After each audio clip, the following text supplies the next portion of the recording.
Hello, everyone. This is the Traffic and Parking Meeting, November 19th, 2025. I'm the Chair, Donna Colorio. With me, I have my colleague, Christian King. Mo Bergman will be joining us shortly. I have the Commissioner for Department of Transportation and Mobility, which is Commissioner Raleigh, and Todd Coran, who is the Assistant Commissioner of Transportation and Mobility. And I have Ann, who is doing our clerking for today. And Ann, do we have Worcester PD on virtual? To the chair, I don't see any.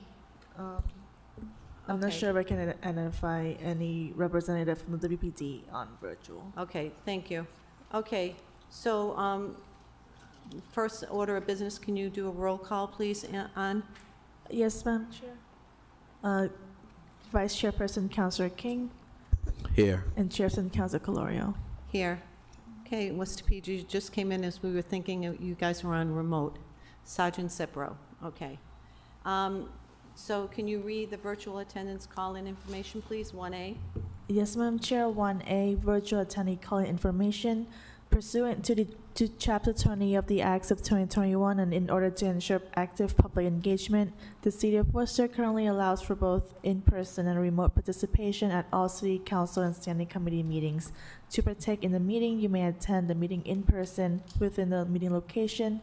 Follow the below link to join via Zoom, which you can find on the City website, or dial the following number, 646-828-7666, and the access code is 161-411-9888. And if you are dialing in with the phone number, you can raise your hand by dialing *9. We ask that if you are on Zoom or if you are calling in, when it comes to the item that you would like to speak on, please use the raise hand function if you want to provide testimony. Thank you, Madam Chair. Thank you. In 2A is the approval of the minutes from the last meeting, which was November 17th, 2025. Roll call, please. Councilor Bergman, Vice Chairperson Councilor King, Yes. and Chairperson Councilor Colorio. Yes. Okay, so we're going to start. I went to the audience and I figured out what items you were here for. So I'm going to start the agenda with the people that are here in the audience, and I'll go to remote afterwards. But if somebody's on remote and they want to weigh in on an item that we call, then just raise your hand, right, Ann? Yes, Madam Chair. Okay, and so we'll try to get done, as quickly as possible, but we do have kind of a lot of items on the agenda tonight. And then when I call the item, Ann will read the item, and then just come up to the microphone. You're going to state your name, your city of residence, and then you're going to say whether you're for or against the item. You know what I mean? And if you have any questions, just ask me. I'll talk you through it, okay? So on the first item I'd like you to read would be, oh, sorry, wrong piece of paper. First item I want you to read is, I know it's 3.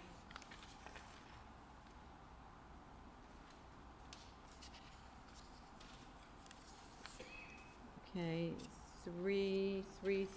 I know this is very, all suspenseful here.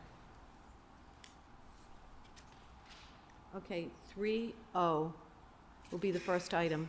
Ann, can you read that, please? Yes, Madam Chair. 3O, HowHa requests installation of a handicap parking space in the vicinity of 41 Stoneland Road, either in front of the property or on the Stoneland Road side of 482 Freeland Street.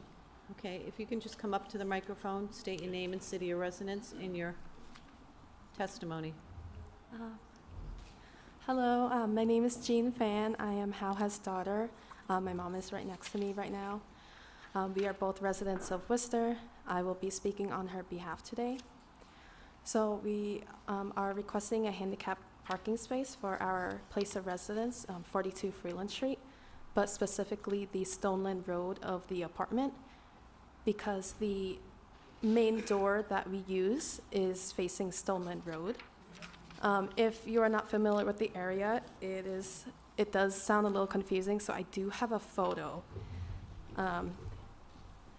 So this yellow building, the yellow building is 42 Freeland, and the main door is that brown door that you can kind of see in there, and the street that's facing that door is Stoneland Road, and then around the corner is Freeland Street. And in that photo, you can actually see there is an existing handicap parking space, but that space is occupied by our downstairs neighbor, and he's actually not a big fan of other people parking there, even if he's not there. So we are trying to request a second handicap spot because my mom, she had a stroke 5 years ago, which affected her entire right side. And because of that, she cannot walk very well and walk too far. Thank you. Now, the thing is, as you know, just to refresh everyone's memory on this, is that if there's a handicap parking space, anybody with a placard can use it. But people become very territorial. But if you're saying that the handicap parking space is being utilized, that you need an additional handicap parking space because, you know, your mom needs a space, that's a different story. So Yep. let me ask the commissioner, what do you think of this? Yeah, Madam Chair, thank you. So that answers one of the questions we had, which was whether the space that's already there is getting frequently used, and it sounds like it is, so Yes. it's not readily available. The only other question we had is we haven't received a copy of the placard yet, so we would need a Yes. copy of the... So actually, I took a photocopy of her Okay, handicap placard. perfect. To- Otherwise... To the chair, we do have one person raising their hands on Zoom. Okay. Otherwise, Madam Chair, it's a suitable location. Okay, can we have the online person, please? Yes, Madam Chair, through the chair to the speaker with the phone number ending in 4987. Okay, please press *6 to unmute.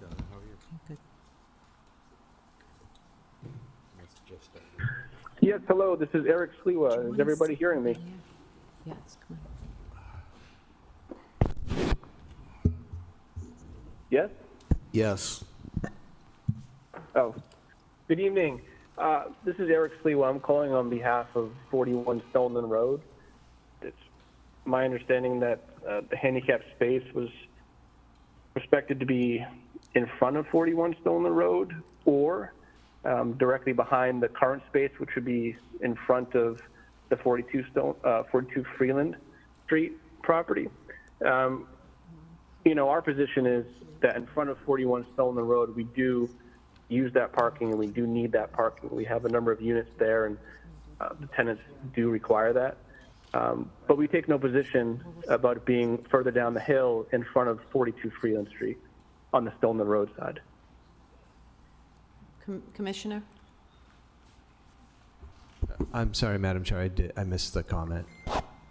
Go, you guys, just go in, you can go sit in the other area. Okay, go ahead. I'm sorry, I didn't hear the comment. Would you like me to repeat what I said, sir?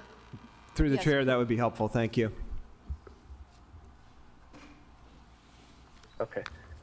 So the letter I received, it specifically says the installation of a handicap parking space in the vicinity of 41 Stoneland Road, either in front of the property or on the Stoneland Road side of 42 Freeland Street. So again, I'm on behalf of 41 Stoneland Road, and we have a number of residents who park in that area, and parking is difficult in that particular area. The space in front of our property, we are opposed to that in that place. We need that parking for our residents, especially with winter around the road.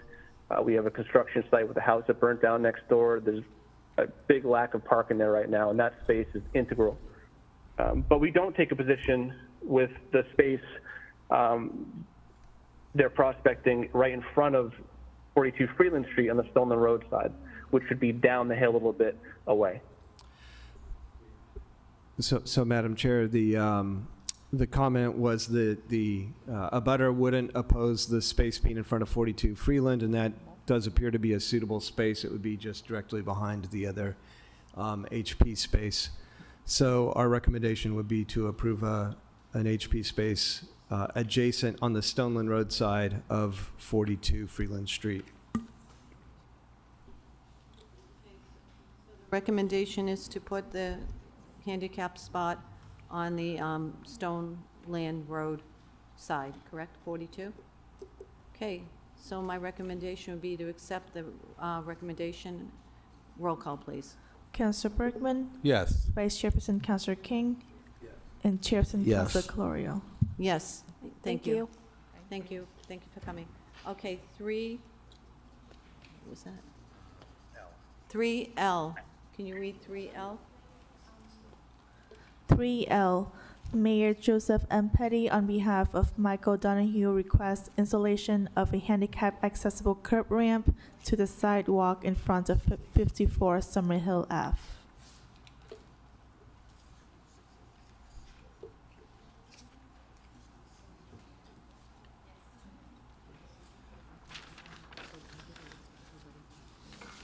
I sat right there. Okay, can you state your name and city of residence? and your- Michael J. Donahue. Okay.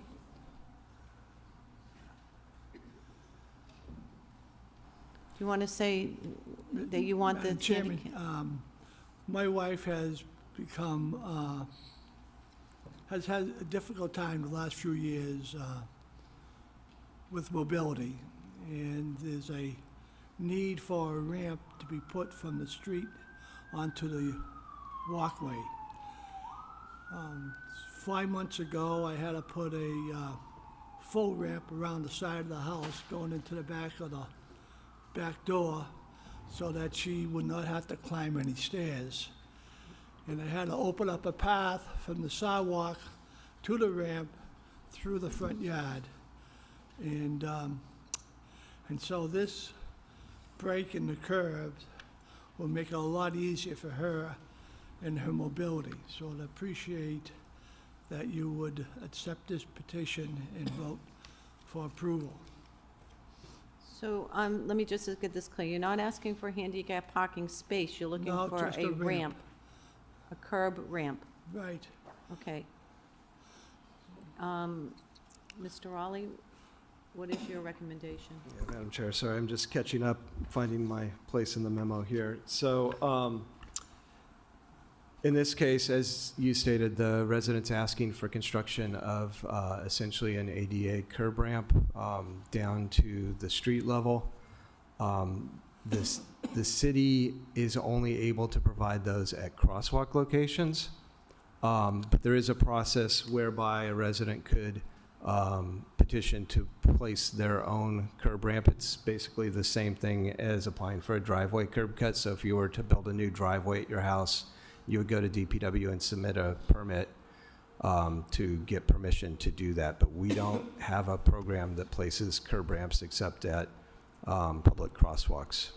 So we don't have a mechanism to do it through the Department of Transportation and Mobility, but we have a permit process for individuals to ask for a permit to do it themselves. Is that correct? That's correct. So it'd be the same thing as if someone was applying for a driveway permit to put in a new Oh, okay. driveway. So it's the same as a driveway permit, so this, Okay, so, and who would put that in, the city or?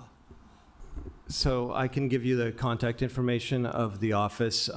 You or your contractor would need to put it in yourself. So you don't put any brights unless it's a street or, At a crosswalk, that's correct. okay, very good. okay, so, my motion is to accept Excuse the me. recommendation to Excuse file. me, Yes, may I just add one thing? sure. 50 years ago this month, I sat in that chair Wow. as a city councilor. So Good. I thank you for all the service and things that you do to make our community a better place to live and to raise a family. Thank you for Thank you. that kind words. Thank you. Thank you. Thank you, Mr. Donahue. So my motion will be to accept the recommendation to file. Roll call, please. Counselor Bergman, Yes. Vice Chairperson Counselor King, Yes. and Chairperson Counselor Calorio. Yes. 3P. 3P, Jacqueline Baldock requests installation of a handicap parking space in front of 35 Columbia Street. That one, if you can, yes. Big one. So Hello. state your name and city of residence. Jacqueline Bolduc. I'm trying to get, they just removed a handicap parking sign when I first moved in the apartment, and I'm trying to get it back on. I guess the people before me had one, and somebody removed it. Oh, okay, yeah. And it's at 35 Columbia Street. Okay, so Jacqueline, so what happened is when someone moves out, sometimes they say, I'm moving out, I no longer need my handicap parking space, and we go in and we Take it, open up yeah. that space. So too bad they didn't, there was no communication there. Just missed it, right? It's one of the So, reasons I moved there. yeah, sometimes it's bad timing. Commissioner, what is your recommendation here? Madam Chair, I'm sorry, I stepped out. So this is item 3P, just to confirm? Is that correct? 3P, Okay, our recommendation is to approve. oh, yes. 3P. I'm sorry to interrupt. Just as far as the process, I have a question through the chair to the commissioner. When somebody requests that the handicapped sign be moved, is there any notification to the abutters that the sign's going to be moved? Because if there isn't, there should be. That's, through the chair, that's a good question. We could do a courtesy notification to the abutters that the sign's moving, but I don't think there would be a notification otherwise. in that case. To the chair, I think only when it's heard in committee that the clerk's office would send a notice regarding the committee. So, date. Madam Chair, would you consider a chairman's order, chairperson's order, asking that when a sign be removed, that the abutters receive notification? Because it seems to me we'd avoid situations like this. Yes, that sounds great. We just did that with 3P. another, P as in another items on the agenda that they weren't being notified, but we are now notifying people. So that's a great idea. They did, like, everybody in the building did get notification this time saying that there was a meeting for tonight. Yeah. Okay, So I imagine they're on the same page now, where everybody can communicate. Well, I think it's a good thing. yeah, it is a good thing, Excuse yes. me, there is one pretty much in front of my house, but the man in the back, he lives at 35 and a half, and it's just strictly arrows for his parking, which he hardly ever leaves These two his. buildings abut each other. They're 35 and a half in the back, and again, almost the same scenario as 3O. He's very territorial on his parking, even though it's a handicap parking. Yeah, but he don't But leave his it that vehicle's much. never really gone, it's always parked there, so. And there was one right in front of his until they recently removed it like a couple months ago. Okay, there's so we, no arguing there, you know? so the recommendation is to approve, so my motion is to accept the recommendation of approval. Roll call. Councilor Bergman? Yes. Vice Chairperson Councilor King? Yes. And Chairperson Councilor Colorio. Yes. Okay, so now we're gonna do, Thank you. Thank you. you're welcome.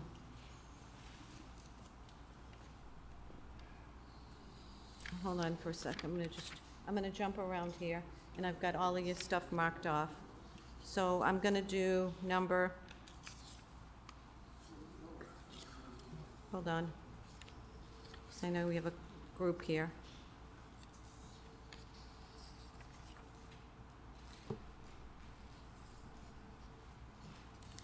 Bear with me.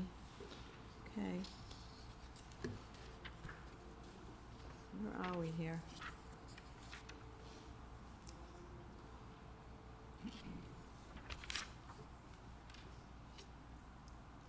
Okay, we're gonna do number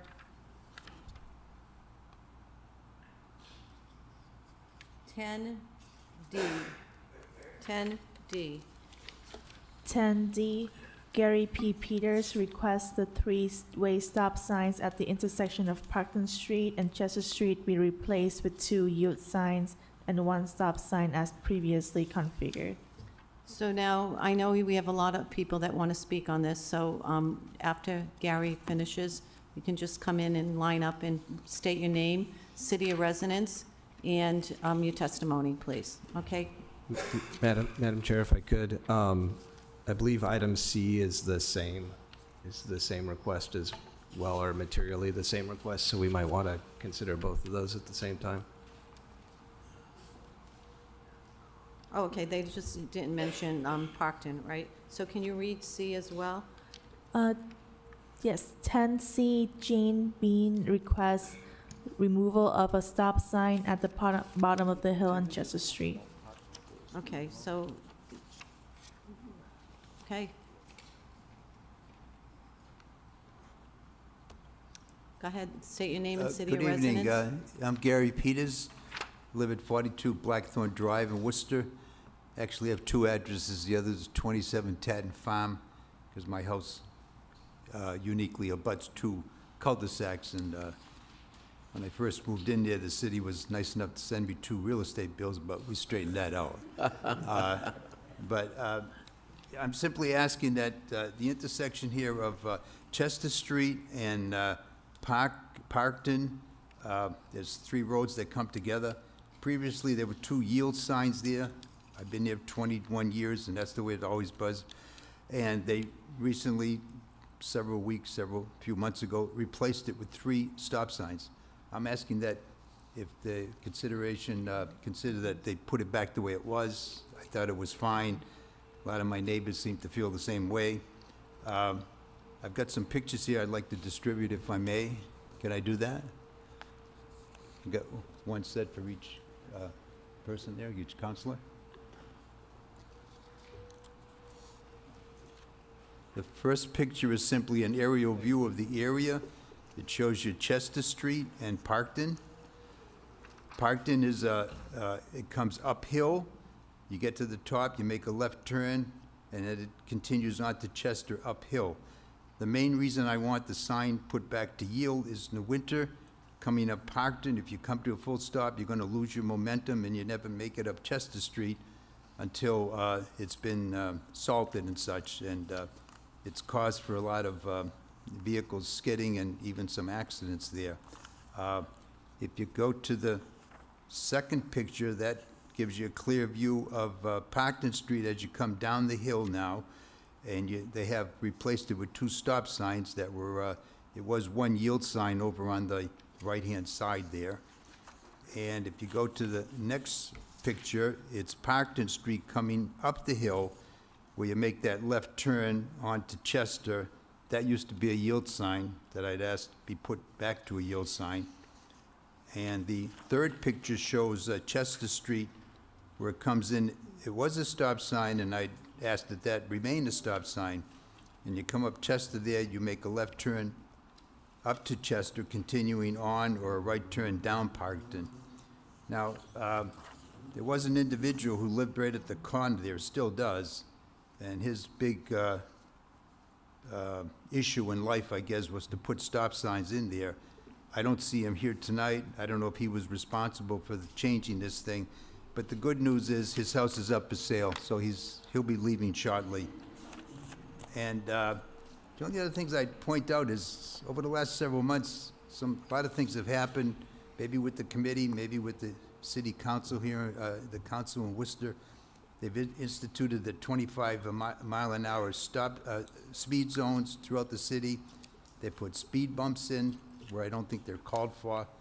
They've got bike lanes. They've narrowed the highways down to 1 lane. I haven't seen, realistically, a bicycle in Worcester for a long time. They put in bike lanes. They put in pedestrian crossing signals. They spent a lot of money. But in doing all this, and they're also, the traffic lights, I swear the green lights have been, the time length on green lights have been lowered. But Chester Street is a street that really calls for sidewalks. It's a long street, it's all single houses there. There are no sidewalks at all on that street, you know? It's something that's important. But anyways, back to this issue.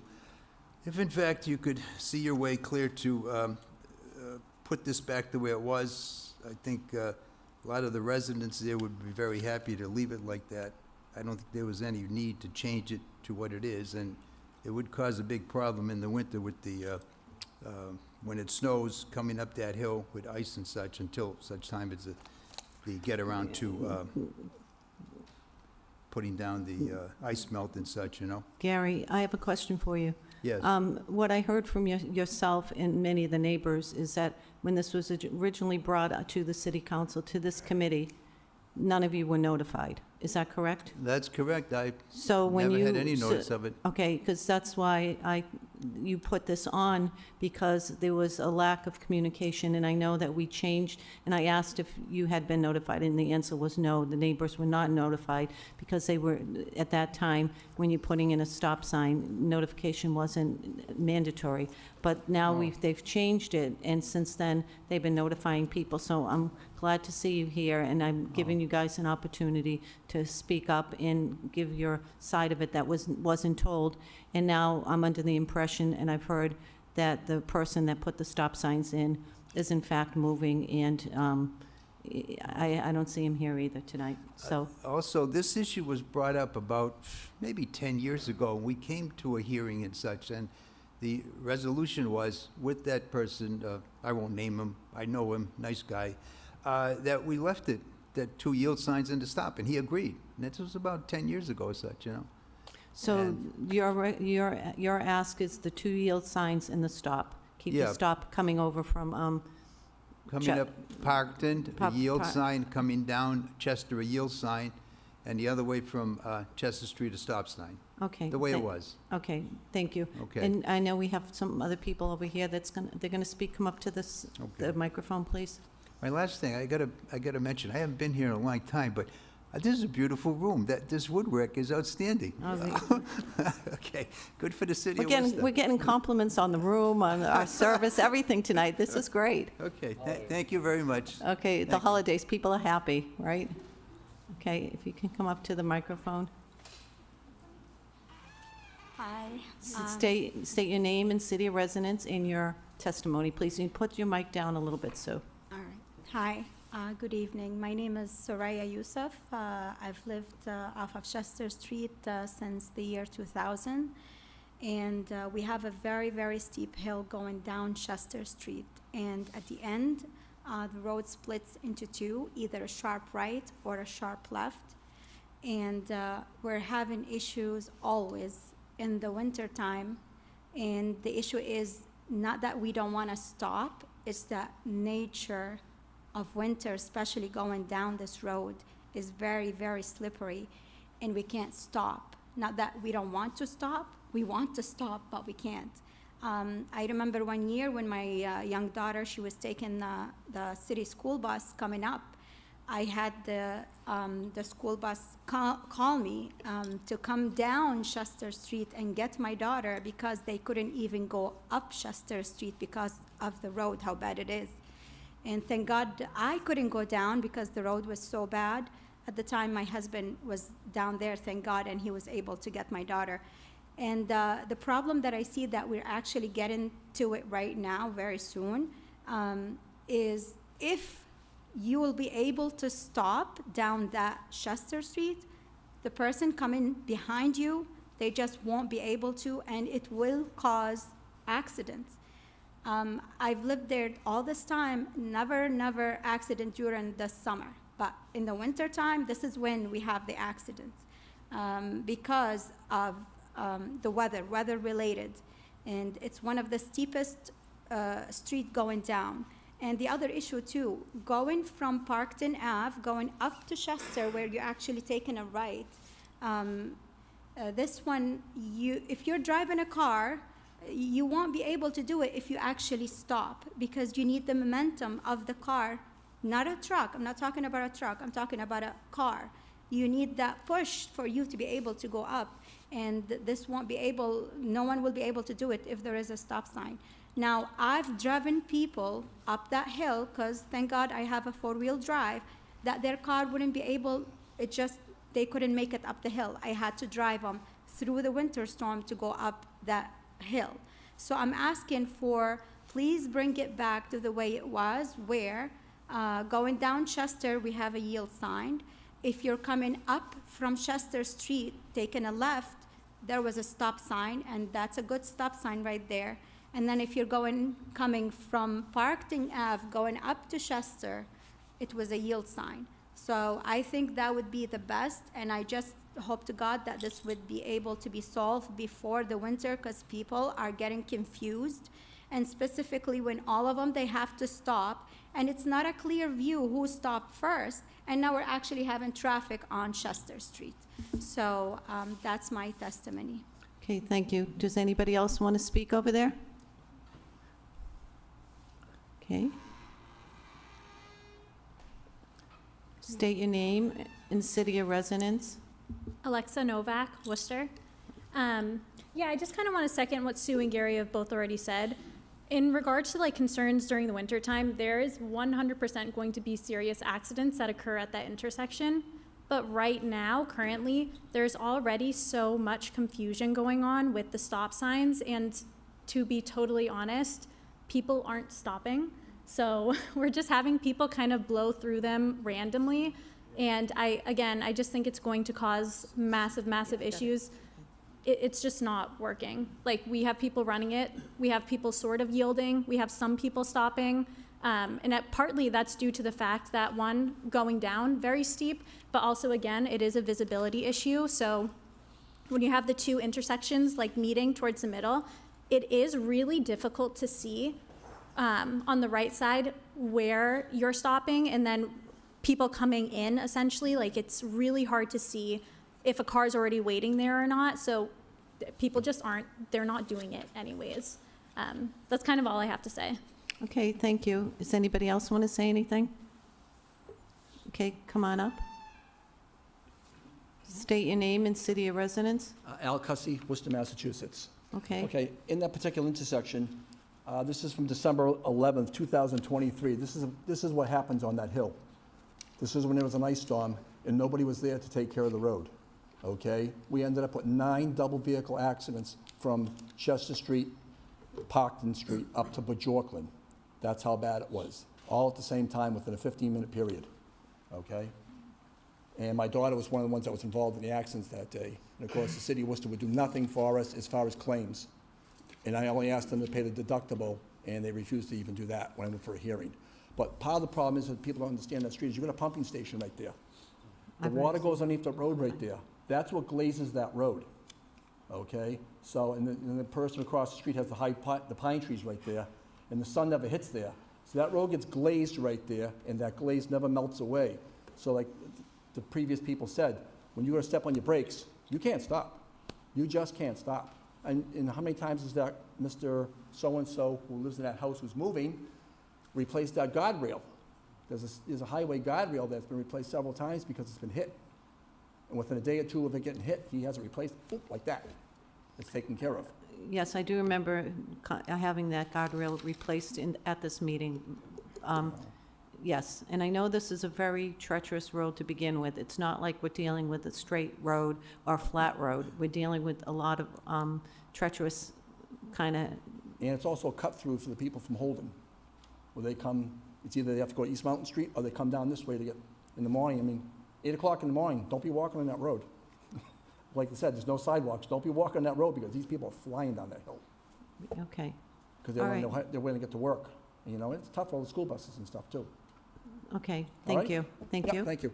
Okay, so we have more? You want to come up?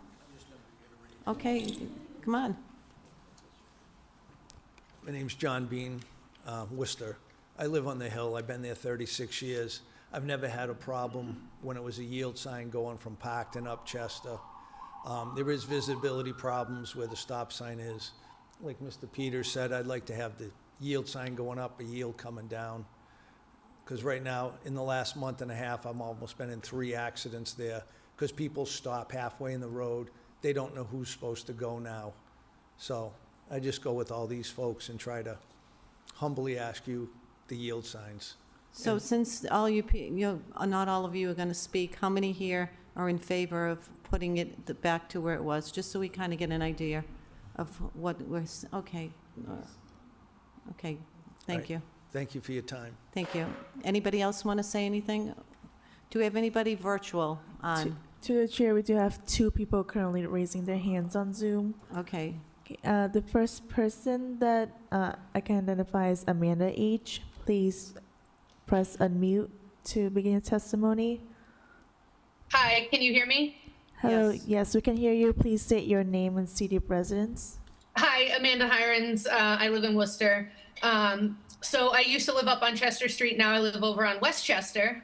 So I do travel from Parkton up to Chester quite often.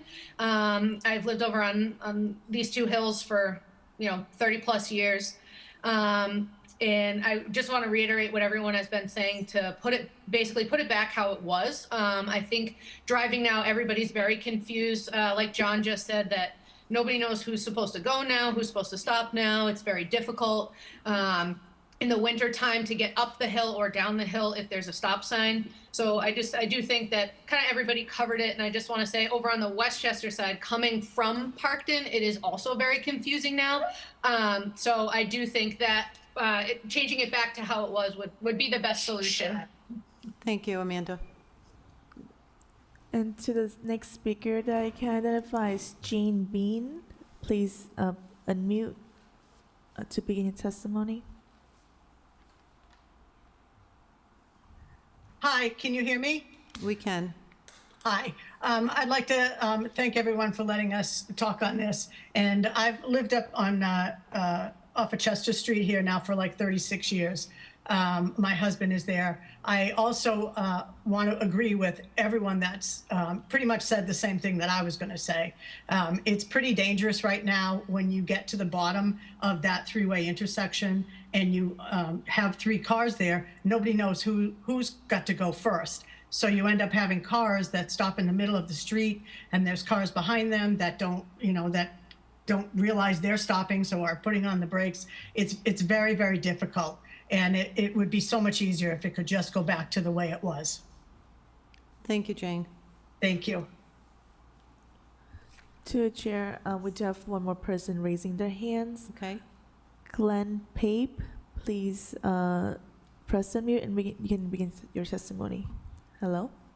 Yeah, hi. I actually had lowered my hand because I'm speaking on another topic on the Highcrest Road street sign. So I assume you don't want me to talk now on that, do you? No, we'll wait till we get to that. So what number was that? 11B? I don't have the agenda in front of me. I do. I have it. Yes, Madam Yes, Chair. 11B. It's So 11B and 11C.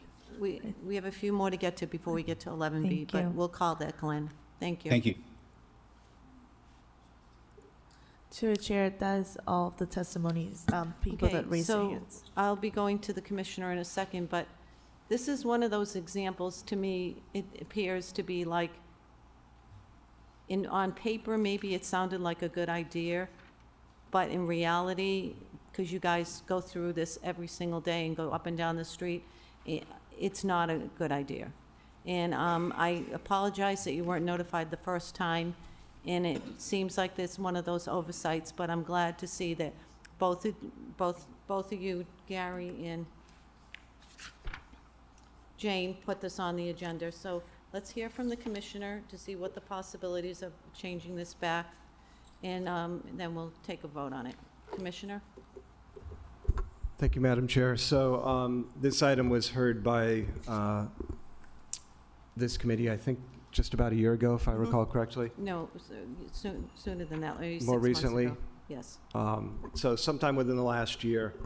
And I just want to clarify for folks in the audience that while there may have been a particular individual who initiated the petition, we don't make decisions about traffic control devices based on the wishes of an individual. There's an engineering study that's conducted and a lot of data that's evaluated, and standards that are followed that go into these decisions. So I thought it's important to sort of distinguish how these decisions get made in this process. So there was an engineering study that was conducted here that looks at the traffic volumes, the crash history, the sort of unique characteristics of the intersection, and that's really the big thing here. Is a lot of people testified today.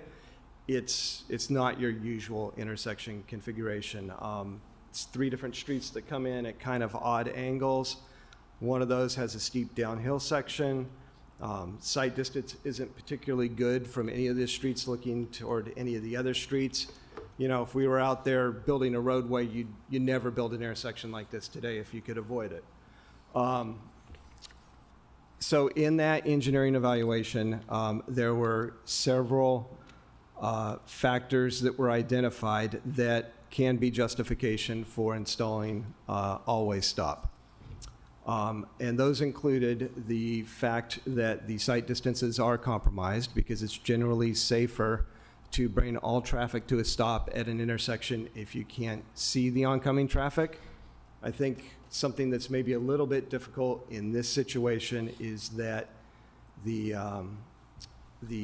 sort of southern approach from Chester Street, that stop bar is back a little bit. So when you do stop at that stop sign, you need to then sort of creep out beyond the stop bar to ensure that you do have the right of way. So I think that does compound this situation a little bit.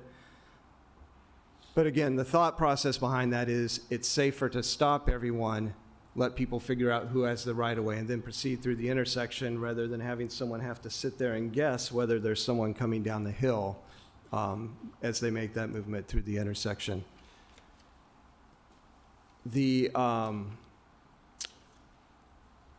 Let's check my notes here. The other aspect was the crash history here is very seasonal. We recognize that as well. So almost all of the crashes have occurred over the winter, and it's people coming down the hill who are unable to negotiate the turn and end up hitting the guardrail that's at the bottom of the hill. And the thought process behind the decision to go ahead and install the always stop is, along with the advanced signage, then that gives people some indication as they're coming down the hill they need to be prepared to stop. You know, what we think is happening there frequently in winter currently is that people get to the bottom of the hill, they have to negotiate that turn, and they have too much speed to do it. So the thought was if they know that they need to stop at the bottom of the hill, they're going to enter that intersection in a more controlled manner. So that was the rationale that went into recommending the implementation of always stop. There haven't been any crashes that are recorded at that intersection since it was implemented 6 months ago. That being said, historically, there weren't typically very many crashes over the summertime at that location. They're generally wintertime crashes there. I will say, if we were to think about reverting it back to something else, it can't go back to having a yield control on the downhill Chester Street side. That was actually non-compliant with the regulations for installing traffic control devices, so I think that's why that sign at some point, prior to my involvement, but that sign was removed at some point. So for the last several years, you actually had an uncontrolled movement down Chester Street, so that had the right-of-way. And then the Parkton Avenue approach did have a yield sign, and that's fine. So the committee certainly could consider going back to the configuration that was there previously, which was a stop sign northbound on Chester Street, a yield sign westbound on Parkton, and then no traffic control signs on the downhill approach to Chester Street. Or we could go ahead and leave the always stop sign, see how it performs through the winter, and revisit it again. Okay, do my colleagues have any questions on this? I do. Yeah. Councilor King. Thank you, Madam Chair.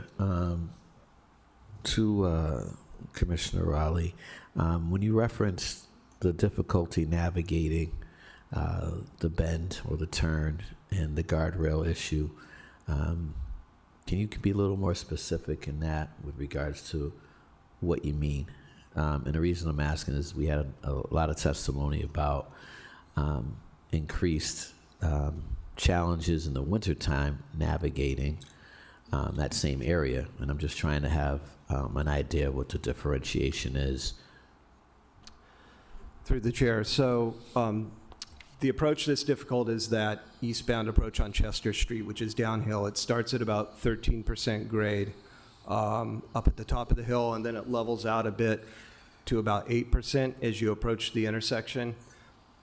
When you get to the intersection, the road doesn't continue straight. There's two very sharp turns. You can turn left onto Parkton, or you can turn right to continue onto Chester. Those are extremely sharp turns. So it's almost like it's not quite, but it's almost like you're coming into a T intersection at the bottom of the hill. And what's happened historically, most of the crashes that have occurred there, in fact, it might be all of them, but if it's not all, it's just about all, have been vehicles coming down the hill at a rate of speed. In the wintertime. In the wintertime, at a rate of speed that was too high to then make the turn. So they come down the hill, and then they try to make either a left or right turn, and they skid into the guardrail and hit that guardrail on the opposite side. Okay. And there's been new signage as well over the, over your tenure? Has there been additional signage anywhere along the street with regards to the approaching configuration of the road? Through the chair, there has not, to my knowledge, other than this implementation of the always stop. Okay. And with respect to like a redesign, this sounds like, and I can remember, I don't know if it was during snow plowing issues over the years or what have you, but it's always an issue there. I think folks mentioned, the icy, slippery situation and the lack of sunlight, et cetera. Is there a redesign that would work there at all in terms of the actual street and the slope, et cetera? I know it's probably prohibitively expensive, but I'm just wondering, is there sort of a long-range solution? Through the chair, I'd have to speculate on that a bit. It would be challenging because of the grade at which Chester Street enters the intersection and then the angle that the two legs depart from. Okay. So you wouldn't, you couldn't. I think you might be able to soften some of the turns a little bit at significant expense, but there's not like a different type of intersection control. It wouldn't warrant a traffic signal. You wouldn't have room for a roundabout. So not really a lot that I'm seeing there. Okay, Madam Chair, based on the testimony, I'd certainly support reverting back to what was while we continue to try to figure this out. And with regards to the slippery conditions in the winter, perhaps a chairman's order on what the strategy is as it relates to dealing with that, because that's been an ongoing issue. That's fine. Councilman Bergman? Thanks, Madam Chair. I don't think I have any questions for you to the Commissioner, just kind of a couple quick comments. Sometimes we've got a lot of compliments tonight, but sometimes we have to be honest with ourselves, and I think the system failed here. It's nobody's fault. It's just been going on that we don't notify people when people want to put up stop signs as far as neighbors. And my understanding is the person that petitioned this, there was really no neighbors that came in advocating for it last time, but the petition was allowed. And now we have people that are aware of the situation, that actually live in the neighborhood, have real world experiences and what the problems are with the changes, and they want it back, and I agree.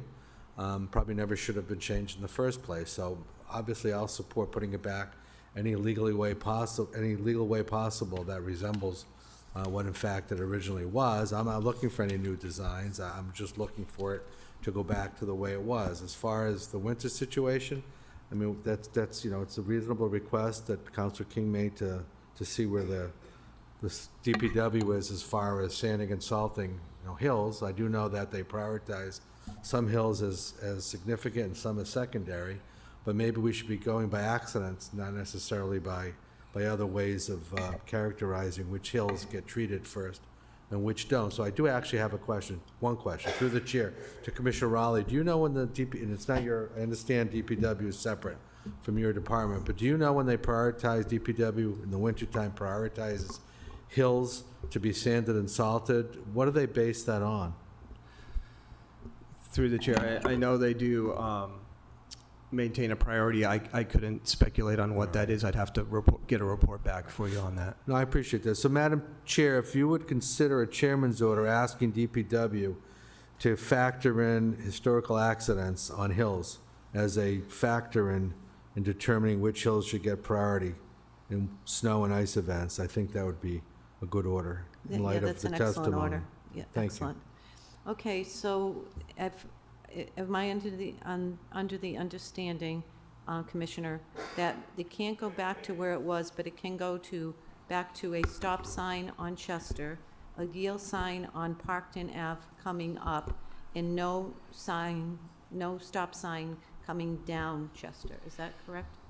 Madam Chair, that's correct. And that actually was the configuration since 2011, I believe. Todd just looked on the look through Street View to see that prior to that, it did have a yield control also on the downhill side, but that's not permissible. Okay, so it's not compliant. So my motion's going to be to approve both, I guess it's, well, it's, I'm modifying the items.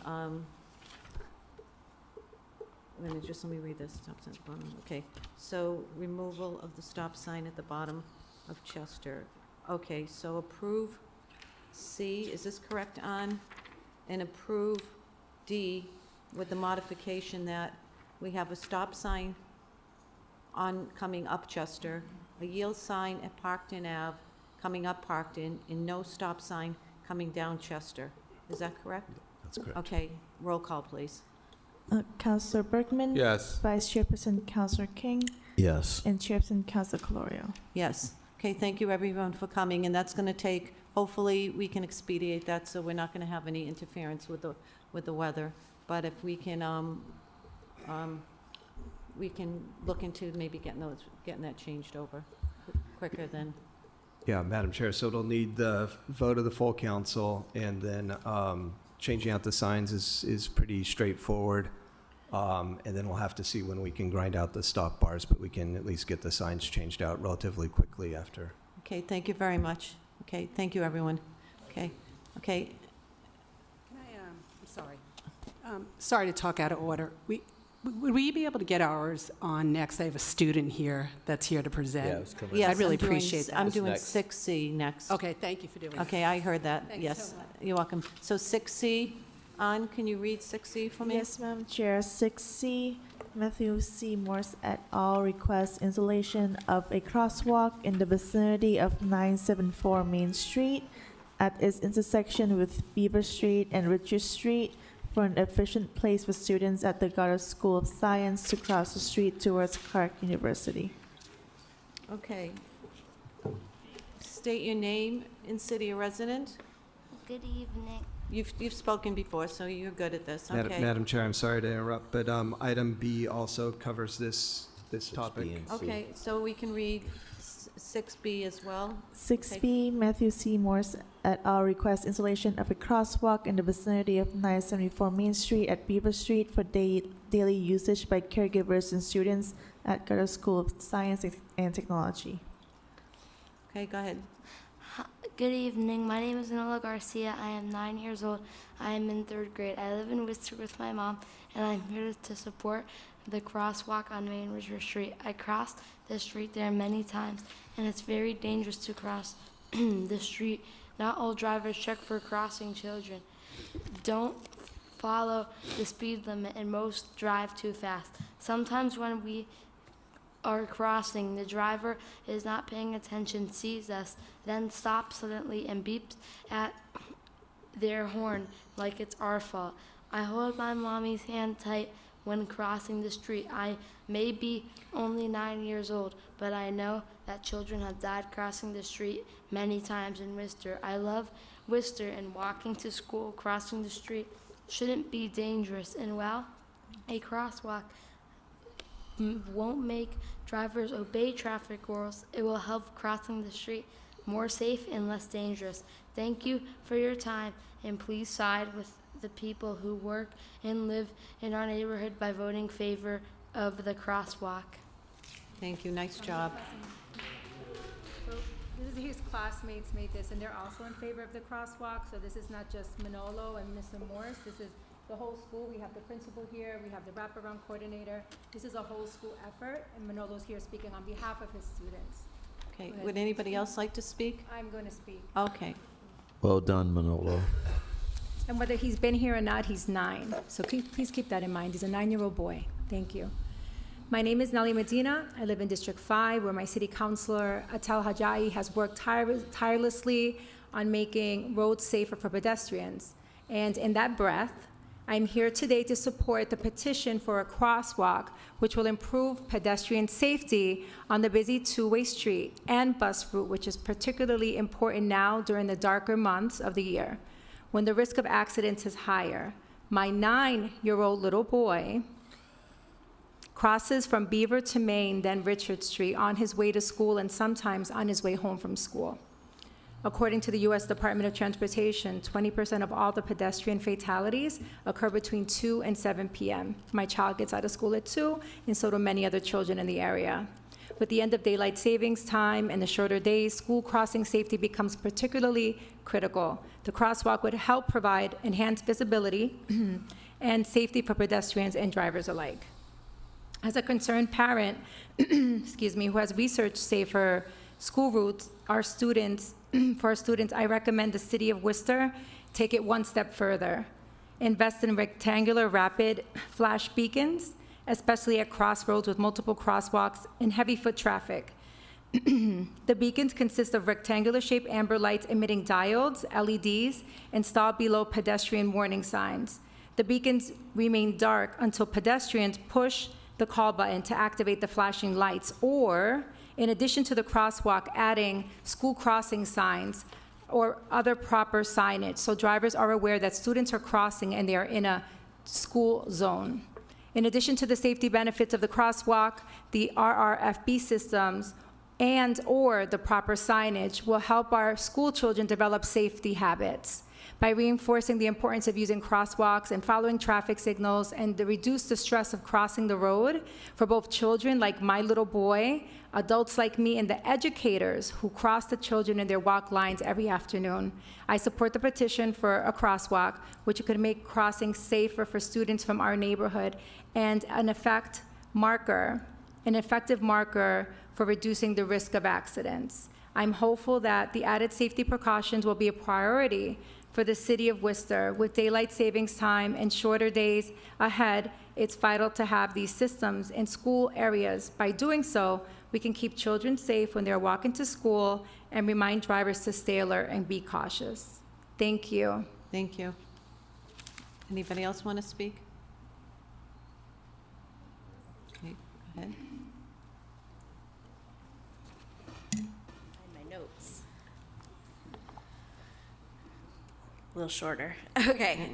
Thank you, everybody. My name is Allie Kenny. I am the wraparound coordinator at Goddard Elementary School of Science and Technology. I am a Worcester resident as well.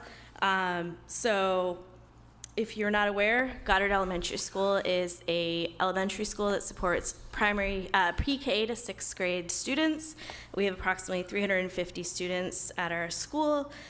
School originated as a high school and now is an elementary school. We need to adapt with the times. We've got elementary school students who are, as Ms. Medina said, walking across the street in the middle of traffic to try and get home at the end of the day. I've witnessed parents with strollers, big kids with big backpacks trying to walk across the street between Richards and Main, and also cars not stop for them and almost get hit several times. I also lead a walking line with about 12 students, and currently, to get the students across the street, we have to actually walk through the 7-Eleven parking lot with traffic coming in and out, down to Clark University to the crosswalk at Maywood, and then down parallel the other side of Main Street, and then get the kids to Beaver. So we're asking for that crosswalk to just go right across the street so we don't have to go through the 7-Eleven, over across, and then back through. And then also, we have several families who are living in the buildings right across from Main and Richards. And it's very difficult for them with many children to go all the way down, out, around, and back. The other thing I wanted to mention is that our evacuation route is along that route as well. So in order to get the students to evacuate the school in the event of emergency, we would have to go all the way down again through the 7-Eleven parking lot or using that crosswalk with people coming in and out, again, not stopping for our children, all the way down to the Maywood crosswalk at the light, wait for it, and then back around and down Beaver. So we're asking for a crosswalk just right across the street, as well as signage alerting that there are children who use this every day. And then finally, what else? Yeah, I think that it's also really important to show the students who support this that we do care about them and their safety. So I ask that you approve this motion, and I'm also super proud of Manolo for speaking as well. So thank you. Thank you. Do we have anybody virtual on? To the chair, there is no one raising their hands. Okay, Commissioner Raleigh, what is your recommendation on B and C? Yeah, Madam Chair, so this is a location with a lot of pedestrian activity, quite a bit of it associated with the elementary school. As we heard, it's also close to University Park and Clark University. There are crosswalks located at nearby, well, not very nearby intersections that require people to walk fairly significantly out of direction. So if you're trying to cross from Freeland Street, it's an extra 460 feet to cross at Maywood, or 760 feet to go in the other direction. I'm sorry, from Richards. I'm trying to multitask here, and I'm not doing a very good job of that, looking at my map and in my memo. We do recommend crosswalk be placed at the location, although we would suggest that that be placed at Richard Street rather than Beaver Street, just to get better spacing of the crosswalks relative to the intersections and the other crosswalks. So your recommendation is to approve the installation of new crosswalks on Main Street at Richard Street, correct? That's correct. And on C, And Madam Chair, C can be filed because it's redundant. It's the it's a duplicate. same item. Okay, so to file C and to approve B. Do my colleagues have any questions or comment? Okay, Councilor Bergman. I'm certainly going to be supportive of this. I just don't expect anybody to respond. It's just my own comment is, you know, oftentimes having sat at this committee and on the council and been a lifelong resident and driver in Worcester, you know, crosswalks can give somebody a false sense of security too. It's better than not having it, but I hope that young children, 7, 8, 9 years old, aren't walking across the crosswalk by themselves just because there's a crosswalk there. I fear that because people have been hit in the city walking across crosswalks. So I just want to caution that it's needed. I agree. I'll support it. But by no means should that be some security for somebody to send their kids off in the morning, assuming they're going to be fine. Thank you. Councilor King? Thank you, Madam Chair. Given those comments, I would like to share just with the public, there's a lot of folks who actually do have their children walking by themselves to school in the morning.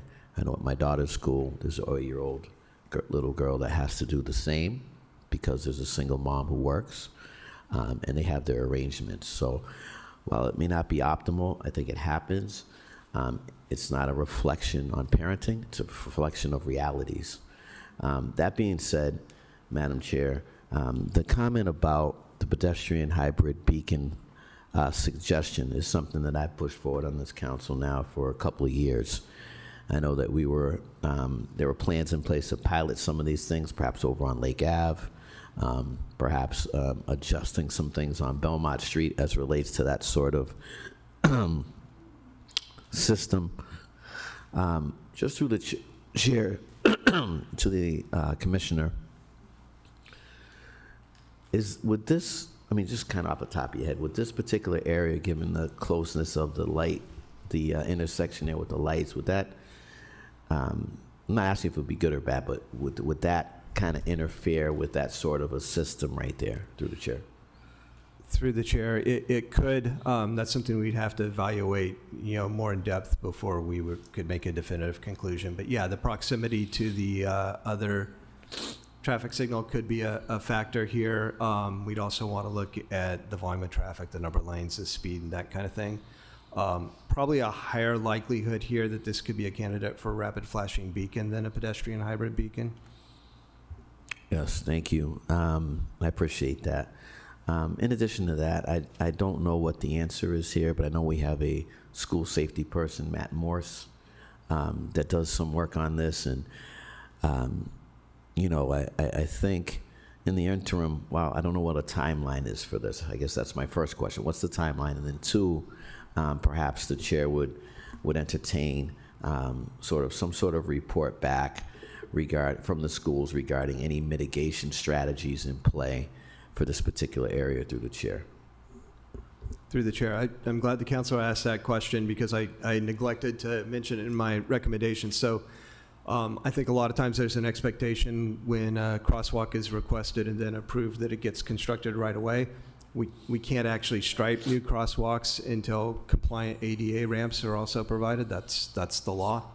Can you just explain what that is? To Yeah, people so that that's the wheelchair curb ramps have to also be constructed when a new crosswalk location is installed. So we've started a program where every year now we have a series or a grouping of new crosswalks that require these physical improvements. We did 8 this past year. We're working on designs for 17 more next year.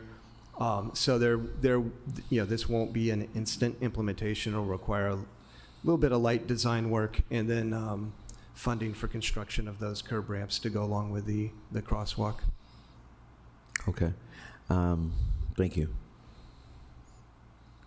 Okay, so my motion would be to, on what is it, 5B would be to accept the recommendation of approval, and 5C to accept the recommendation, 6B, I'm sorry. 6B, accept the recommendation of approval, and 6C, accept the recommendation to file. Roll call, please. Councilor Bergman? Yes. Vice Chairperson Councilor King? Yes. And Chairperson Councilor Colorio? Yes. Okay, the next item we'll go to will be 4A.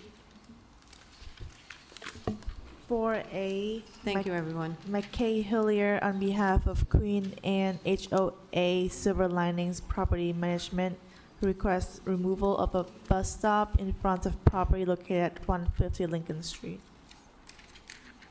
Hello, my name is William Tonsberg, and I reside at 150 Lincoln Street, and I'm a trustee of the Queen Anne Homeowners Association. And noticed before coming in here this evening that stop sign, that bus stop sign, has already been removed. It's already been removed? It's already been removed, yes. Oh, okay. Is it, Commissioner? Madam Chair, that's correct. So the bus stop sign was erroneously placed by WRTA's contractor. So when we found out about it, we contacted them, and they've had the sign removed, and the item could therefore be filed. Okay, so this item is going to be filed? I'm sorry? This item is going to be filed because All it's right. already happened. Okay, thank you. Okay, so my motion would be to accept the recommendation to file. Roll call, please. Councilor Bergman? Yes. Vice Chairperson Councilor Yes. King? And Chairperson Councilor Colorio? Yes, thank you for coming. Thank you. Good night. 6A, can you read 6A? Yes, Madam Chair. 6A, William Podolska requests installation of crosswalk on Highland Street between Russell Street and West Street. Someone was here for that item because I circled it. Is anybody here for this item? Okay, well, we can, maybe I just marked the wrong one. Commissioner, what is your recommendation? Yeah, Madam Chair, recommendation is to approve an order requesting installation of a new crosswalk. This stretch of Highland Street actually has an extremely long segment without any crosswalks, over 1,600 feet. Again, as with the prior item, it would be dependent on when funding is available to construct the necessary ADA ramps as well. Okay, so my motion would be to accept the recommendation of approval. Roll call, please. Councilor Bergman? Yes. Vice Chairperson Councilor King? Yes. And Chairperson Councilor Colorio? Yes, 7B on. 7B, Kevin Baldwin requests no parking anytime signage on the south side of Kennick Street be removed. Okay. State your name and city of residence. And can you put the microphone, can you put the microphone towards you? Okay, wait a minute, okay.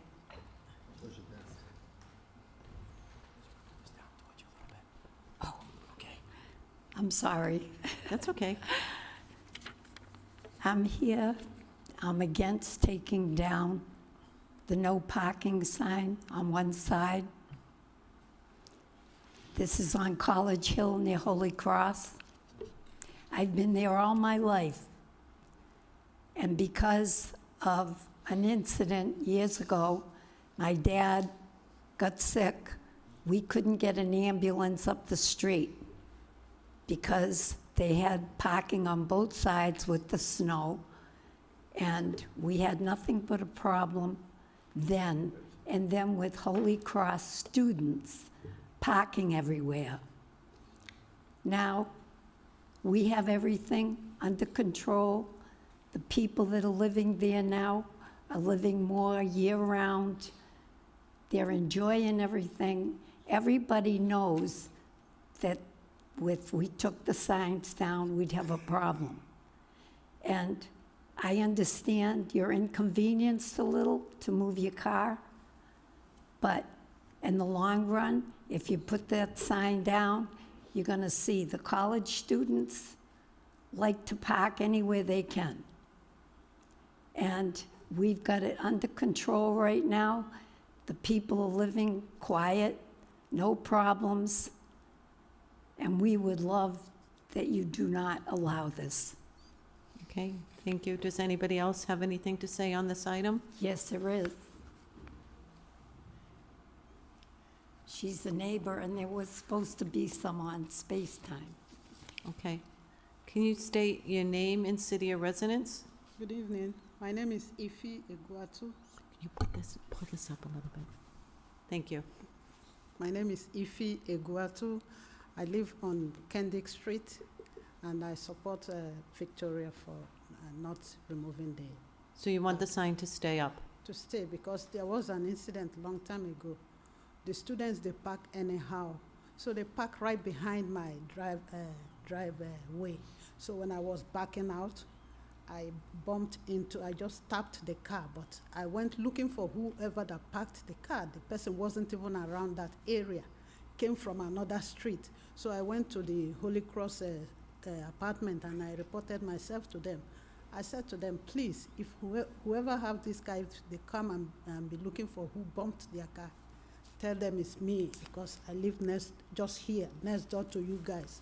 So later that day, the person now came and, was looking for me. We exchanged the insurance and all that. And then I think we went for hearing. And when I went for the hearing, just because of saying the truth and, letting them know that I did it, I don't know whether the judge or whoever, said he wasn't supposed to park there, but he parked there anyways. But, just to cut the story short, they let me go. So they didn't charge me for that. They charged the guy because of that, for parking in the wrong space and not living in that area. So please, I'm in support of them not taking it Keeping down. the sign up? Yes, Okay, please. thank you. Thank you. Do we have anybody virtual on? To the chair, we do have two people raising their hands. Okay. The first speaker I can identify is Mary Leovich. Please press unmute, state your name and city of residence, and you may begin your testimony. Hello? To the chair, I can see that Mary Leovich has unmuted, but I think they may be having some mic issue, so that's why no sounds is coming through. I can move on to the next person in the meantime while they're figuring out their mic problem. And the next speaker I can identify is Dan. Hello? Hello, can you hear me? Yes. Hello, this is Dan Gable. I live on Kendig Street, actually, I believe the other half of Kendig. I wanted to voice my support in keeping that sign up, so I guess against the measure. I know very well on our half of Kendig as well, it gets very busy with students, especially when Holy Cross starts up again. I will say I think the students have been more respectful this season, but the roads are narrow, the winter time gets crazy, and I think just parking on one side is really for the best. And hearing the story about accessibility of an ambulance and things like that, that makes sense. We all know Worcester so well and how narrow our streets are, and I don't think we need more parking spaces down there. I think accessibility is important. And may I also say, I've really enjoyed, I've been here the whole meeting, and I just finished up teaching. I teach at Westfield State and commute, and I had this on my whole drive, and just thank you for my council members for representing us so well here in Worcester. So thank you all. You're welcome. Another compliment. It's the night of compliments. Okay. Commissioner, what is your recommendation on this? Yeah, Madam Chair, so the width of the street here is 28 feet, which is right about, we've talked about this a number of times in the past, that's right about the width where it's getting too narrow to have parking on both sides of the street. If it weren't for the proximity of the college, it would probably be perfectly satisfactory here because there's very little traffic that uses this street. You have to get past Davenport, it's a dead-end street. And there's not a lot of parking demand from the residents themselves. But of course, the wild card here is the proximity to the college. So if that restriction is removed, there's a high likelihood that parkers are going to find their way back to that street again, and you'll have that more constrained circumstance. So I'm going to defer to the committee on this one from an engineering perspective. It's at that point where it can work if there's very little traffic and not a lot of parkers. It's really the proximity to the college that I think is the key issue here. Okay, I think we should keep it the same. I think we've heard from the neighborhood, and they really feel that it does keep away the students, which is they would be overflooding into this neighborhood. So that would be my opinion. Councilor King? Thank you, Madam Chair. Certainly appreciate the item. Hello, Mrs. Bello. And one of the things, I live over in that area, and what we've seen is a continued encroachment by Holy Cross, buying up properties, taking over streets. And we can't have that continue without putting our folks, while we value our students, also valuing the people that live here and respecting their institutional knowledge. So that being said, I would assume that the institutional impact that occurs when school's in session is probably behind the history of this, and therefore I would support not removing the signage. Thank you, Madam Chair. Okay, Councilor Bergman? Yeah, I mean, I would vote to not remove it regardless of what I'm about to say, but my general thought is if the person petitioning is not even here to remove it, and there's nobody here on their behalf to argue to remove it, then it's not something I'm going to entertain. But having said that, having heard from the neighbors, I certainly would agree that not removing it's the right thing to do. Thank you. So my motion would be to file, correct? Is that the best one? Yeah. Okay. Roll call, please. Councillor Bergman? Yes. Vice Chairperson Councillor King? Yes. And Chairperson Councillor Calorio? Yes, okay. 7C.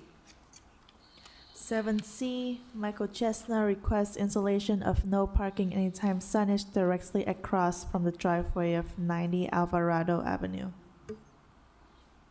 Do we have somebody here to speak on that? Yes? 7A. We already did that, didn't we? No, wait a minute, hold on. Give me a sec. Okay, 7A, we'll do 7A first. Can you read 7A, please? Yes, Madam Chair. 7A, Laura Robidoux requests installation of no parking anytime signage on one side of Arton Street between Acton Street and Dorchester Street. Hi, my name is Blanca Lugo and I live in Worcester. Our street is a little street, but we park on both sides because there's no parking anywhere else. Some buildings, tenants have 2-3 cars each tenant. There's 3 deckers all up and down that street. So we have to park wherever we can. My daughter's handicapped. Sometimes I have to park down the end of the street, leave her at home, park at the end of the street because there's no parking, as is. So if we make it a one-sided street, where are we going to park?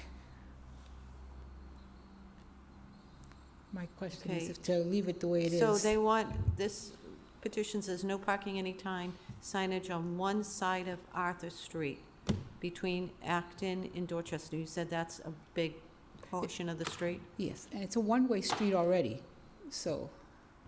Okay, all right. Let me see, anybody else want to speak on this, or can I ask the commissioner? Do you want to speak?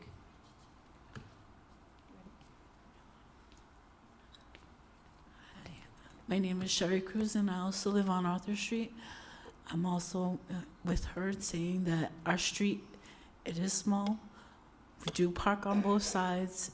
People do have driveways, but there's never any parking. You literally have to try to wait for somebody to leave so you can park in front of your own home. It's bad.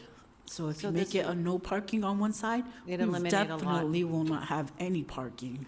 Okay, all right. Commissioner, do you want to weigh in? Oh, do we have anybody virtual? I'm sorry. To the chair, there is no one raising their hands Okay, on Zoom. so, Commissioner? Madam Chair, so the street has similar geometry to the last street. It's also 28 feet wide, but completely different context. This is a really densely populated neighborhood with much more demand for on-street parking. The on-street parking on both sides of the street can be observed to be pretty heavily utilized.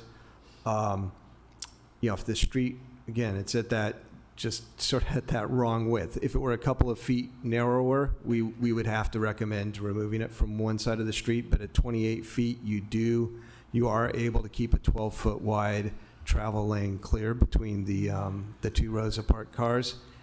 It's tight, but it's available. I think with the one-way operation, that makes it, the continued operation with parking on both sides here viable. To the extent that, if there are concerns about traffic safety on that street, I think we could focus on the intersections and making sure that people are parking clear of those 20 feet away from the intersections as they're required to. That might be a better place to start than removing parking on one side of the street. Do my colleagues have anything? Yeah, so my motion is to accept the recommendation to file. Roll call, please. Councilor Bergman? Yes. Vice Chairperson Councilor King? Yes. And Chairperson Councilor Calorio? Yes. Okay, no, because there's no one here for C.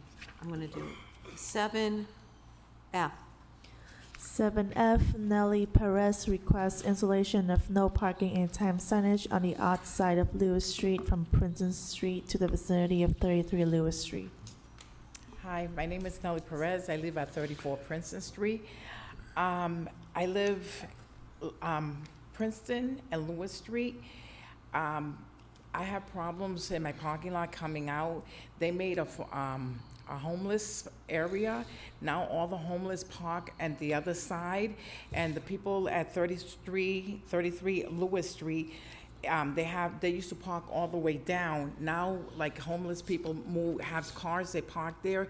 Now they're moving all the cars in the front. There's no way I can get out of my parking space.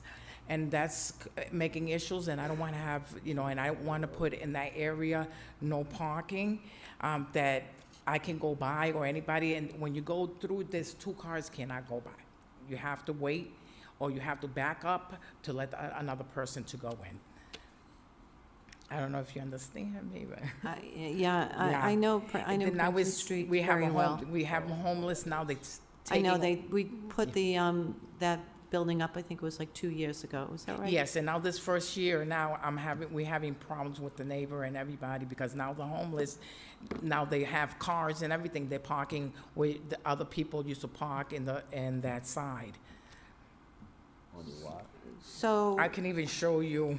So what I'm trying to understand, Yeah. Nellie, is that if you put a no parking anytime on the odd side of Lewis Street from Princeton to 33, Yes. how many spaces will that take up?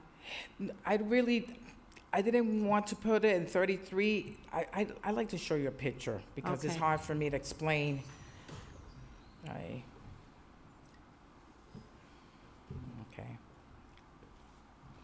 If you see, this is where I think this is that street, part of this the one private car can street. come through. That's I want what to is stop it from noted here. there. This portion of Lewis Street is a private way. Okay. I'm better pictures. When I come out, this street, this one car can come through here. And that's why I want the no parking. And then this is the 33, you just see show- the trucks and the homeless, they take all the space. Yes, please. And you can see a truck going in, it's just one truck can go through.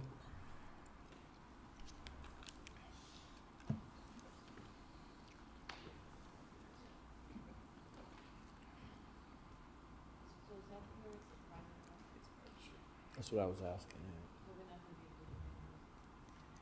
Because that's, that area, people park, there's no way, a car can come, they hold cars, they honk horn, trying for people to move, So the commissioner just informed us that that's a private street, or that portion that you're speaking about is a private way, which we have no jurisdiction over. But if you put a homeless, a building there for homeless, you fix that street was destroyed completely.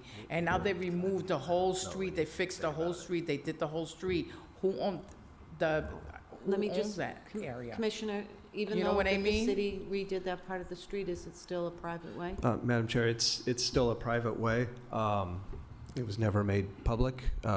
If you'd like, I can do some research on that, but I do know that it is still private.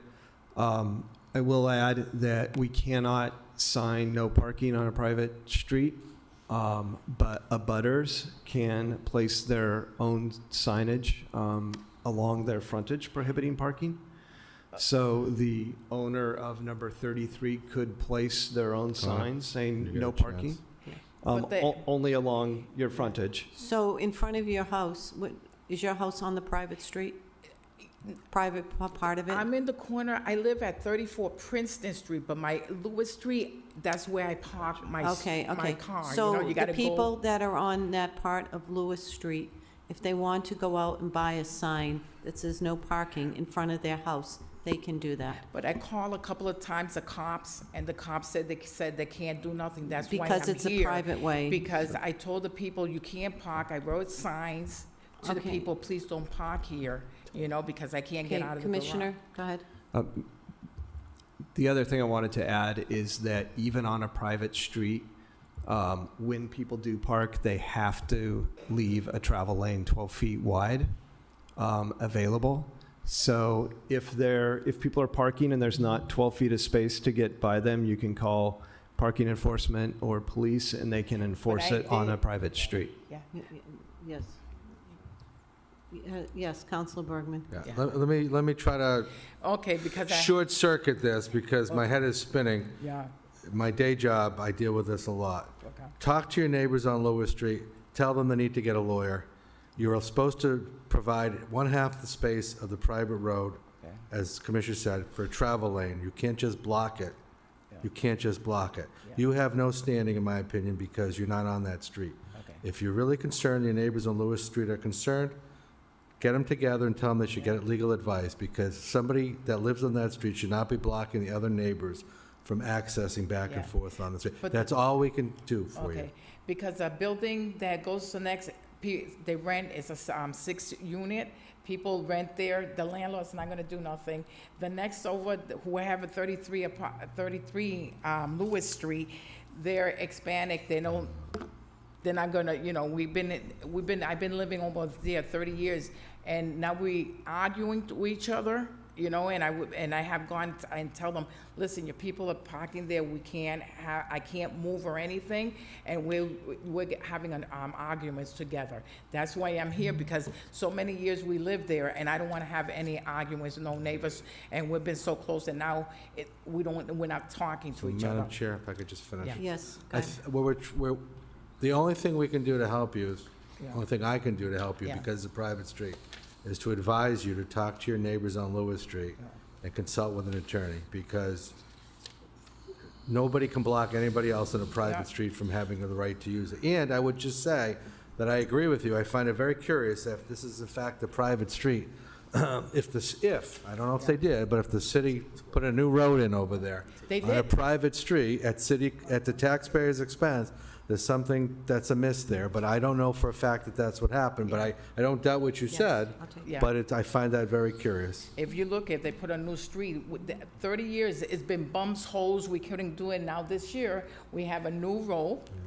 And the shelter, they told us they could have their own parking, but that's not happening. Now everybody who comes to shelter, they parking where where 33 Lewis people park there. Now they're taking their spot. Now they're moving more back to my home, and that's where the traffic. I can't can't get my car out, and I don't want to argue. And I call the policemen, and they say we can't do nothing. You have to come here. That's why I'm here now, because I call them and they can't do nothing, or to talk to the person to move the car. I says, we can't tell them to move the car. Sergeant Cipro, is that because it's a private street? Private street, so we don't have authorization. Yeah. Get them towed away in the Commonwealth of Massachusetts. And I have called like 5 times. Yeah, so they can't do anything because Yeah. it's a private street. And and it's been when my friends, the neighbors, we've been having, discussion, and something, I'm scared something that can happen, because we're not talking nice anymore, And so many years I live with my neighbors. They've been terrific, but now we don't speak to each other because of that. I'm sorry to hear that. And I've been calling the police all the time. And then they come in and they say what he says. So I think Councilor Bergman gave you the best advice. Is Okay. that, if you can't talk to your neighbors, maybe there's one neighbor that you can communicate with, and maybe they'll start some kind of petition or get some legal advice. But there's nothing here we can do because we don't have any jurisdiction over Madam private Chair. streets. So my motion will be. Madam Chair, before you Oh. make your motion on this item, if I may. Through the chair, I'm just wondering, my understanding from some of the earlier comments is that it has to be 12 feet. I just want to ask the commissioner what the parameters are there for folks that park on a private street. Through the chair, so in the Worcester traffic and parking ordinances, there's a requirement that all streets, whether public or private, maintain 12 feet of clearance for travel for the purpose of fire access. And my question to the chair is, to our law enforcement folks, is that a ticketable or offense that can be a citation written for the ordinance just commented on by Commissioner Raleigh, through the chair? So, through the chair to the counselor. So anything that is more than 12 feet from the curb, we can do a ticket. And actually, you can tow on a public roadway. We could tow the vehicle if it was more than 12 feet from the curb. However, we cannot do that on a public way. And many of the parking Private way, enforcement. right? You mean private way? Private way, I'm sorry. Public way we can do, private way we cannot. And much of the traffic enforcement is now currently conducted through the Department of Transportation and Mobility for parking, usually for that. Thank you, Okay. Madam Chair. So Commissioner Raleigh, that's your division that does the citations for those sorts of things? Through the chair, that's correct. Is this something that you could cite them for? I believe so, yes. So if we received a call and a parking enforcement officer went out and reviewed it and there was less than 12 feet of clearance, they could issue a ticket. Thank you, Madam Chair. I don't know if that's an additional remedy for these folks, but It's true. given the commissioner's testimony, I think that maybe that's something that they could do, is reach out to that division. So you're telling a constituent, Nellie, to call the parking enforcement? Is that? The best way to report it's through 311, either the 311 app or email on the city's website, but you can also call our department directly. Okay. And our contact info is on the city's webpage, or I can give it to you outside as well. If you can, please. Okay, so my motion will be to, I'm sorry. I don't mean to belabor this. I don't. I mean, I think you've got the advice you could get, but and I don't want to be disagree with any of my colleagues or Commissioner Raleigh. I just want to, just so you don't get your hopes up, and I'm not trying to give you legal advice. Somebody has to go see a lawyer, but I've been doing this a long time. On a private street, People on the even side own to the middle of the road, the people on the odd side own to the middle of the road. Many roads in Worcester that are private are less than 24 feet. So if this road turns out to be less than 24 feet, I don't know how they could cite a person for blocking less than 12 feet when the road isn't, they own half of that road. So you do need legal advice, but Madam Chair, maybe we could get a chairman's order for the law department to weigh in on a private road, whether or not the 12-foot passing is enforceable regardless of the width of the road. Because I think if the road's less than 24 feet, you can't enforce that. And there are plenty of roads in Worcester that are less wide than 24 feet. So I think Yeah. you're getting a false sense that we're going to, Yeah. through the city offices, we're going to help you. We'd like to, Okay. but I don't have an easy answer for you. Okay. Okay, It's just, yeah, okay. So my motion is to file with the chairman's order. Oh, yes. Would you like to speak? Okay, come on up to the microphone.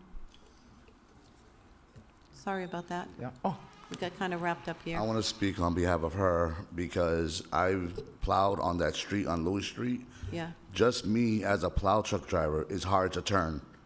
You could only go in one way and out one way. The building that you built on Lewis Street for the homeless are all taken up on Lewis Street by their residents. Their residents have 2 to 3 vehicles that live in that building. You have a camper at the beginning of Lewis that the person lives in the homeless shelter. He has a camper there, and then as you go up into the Lewis Street to where the building is, he has a white SUV that he drives. I mean, you build the building for the homeless, I understand. Okay, move your homeless vehicles away from that street so there could be parking. If they moved all their homeless trailers and campers and everything off that street, there'll be enough parking and enough ways for people to turn. But you put that homeless building there, and all them homeless people that moved in brought all their homeless equipment with them and parked it on Lewis Street. That's what's taking up all of your space on Lewis, is the homeless construction stuff, such as trailers, campers, all that stuff. And then me as a plow truck, I got properties there that I plow, and I can't even, maneuver the snow the way I need to maneuver it because there's a trailer over here, there's a camper over here. It's impossible. So, I mean, the whole object is that homeless building that you put there, they should be liable for one vehicle only, and that's it. But all their vehicles is on Lewis Street. You can check the registration of all those vehicles, and I guarantee you, they're tenants to that building. Thank you. And I'll put a whole paycheck on that. Thank you. I've been here in the film, like you saw it. Yes, thank you. Okay, so my motion is going to be to file. Roll call, please. Councilor Bergman? Yes. Vice Chairperson Councilor King? Yes. And Chairperson Councilor Calorio? Yes, okay, my next item is going to be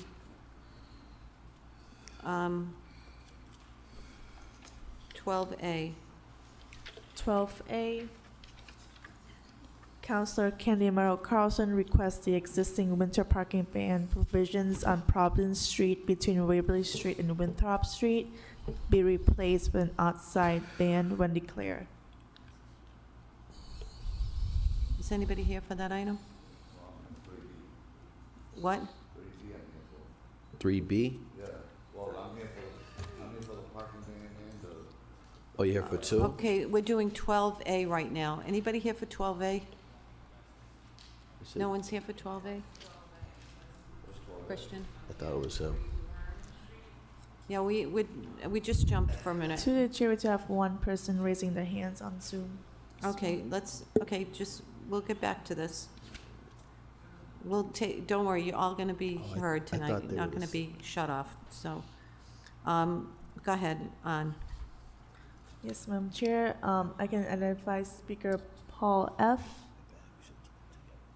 Please unmute. Hello? Hello.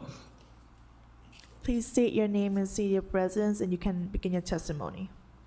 Actually, I was trying to check in to see if item 7G has been discussed yet.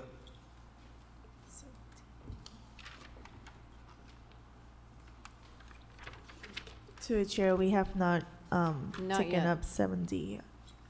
Okay. Thank you, we'll get to it. Okay, so so no one's for 12A. Okay. Commissioner Raleigh, what is your recommendation on this? Madam Chair, I'll just mention that 12A was somewhat related to 3B, I believe, in that this petition was filed by the counselor on the basis of some of the discussion on 3A. In doing further research, we have determined that the winter parking ban actually does not apply in this location. So this, I've got it listed as a hold because we think there's probably a better way to handle the winter parking ban than the way it currently is for these kind of odd locations, which actually have a winter parking ban specified, but then there's a clause that says that, however, if there's only parking on one side of the street, the winter ban doesn't apply.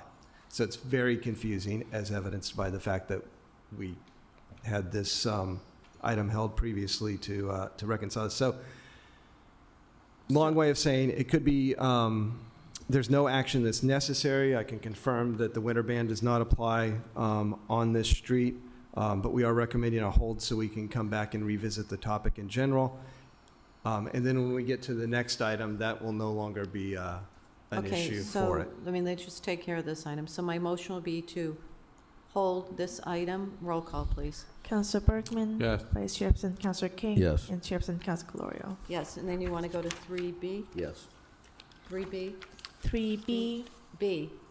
D? B is in B boy. is in boy. 3B, Councilor Candy Merrill Carlson, on behalf of Miguel and Jose Rivera, requests installation of a handicap parking space in front of 58 Providence Street.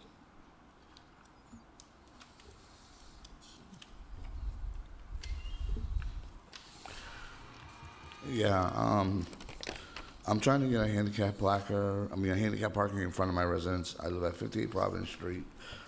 There's only one other handicap parking on that street, which is way up by Worcester Academy, that belongs to another handicap person on that street.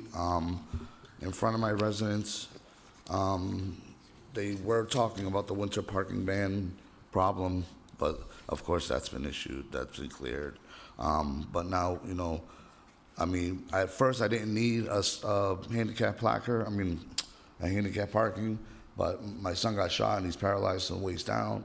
So the only way to get him there to the house in a mobility wheelchair is what he is in a power wheelchair, is to have a parking right there in front of my residence where the ramp goes down and my stairs meet the parking spot.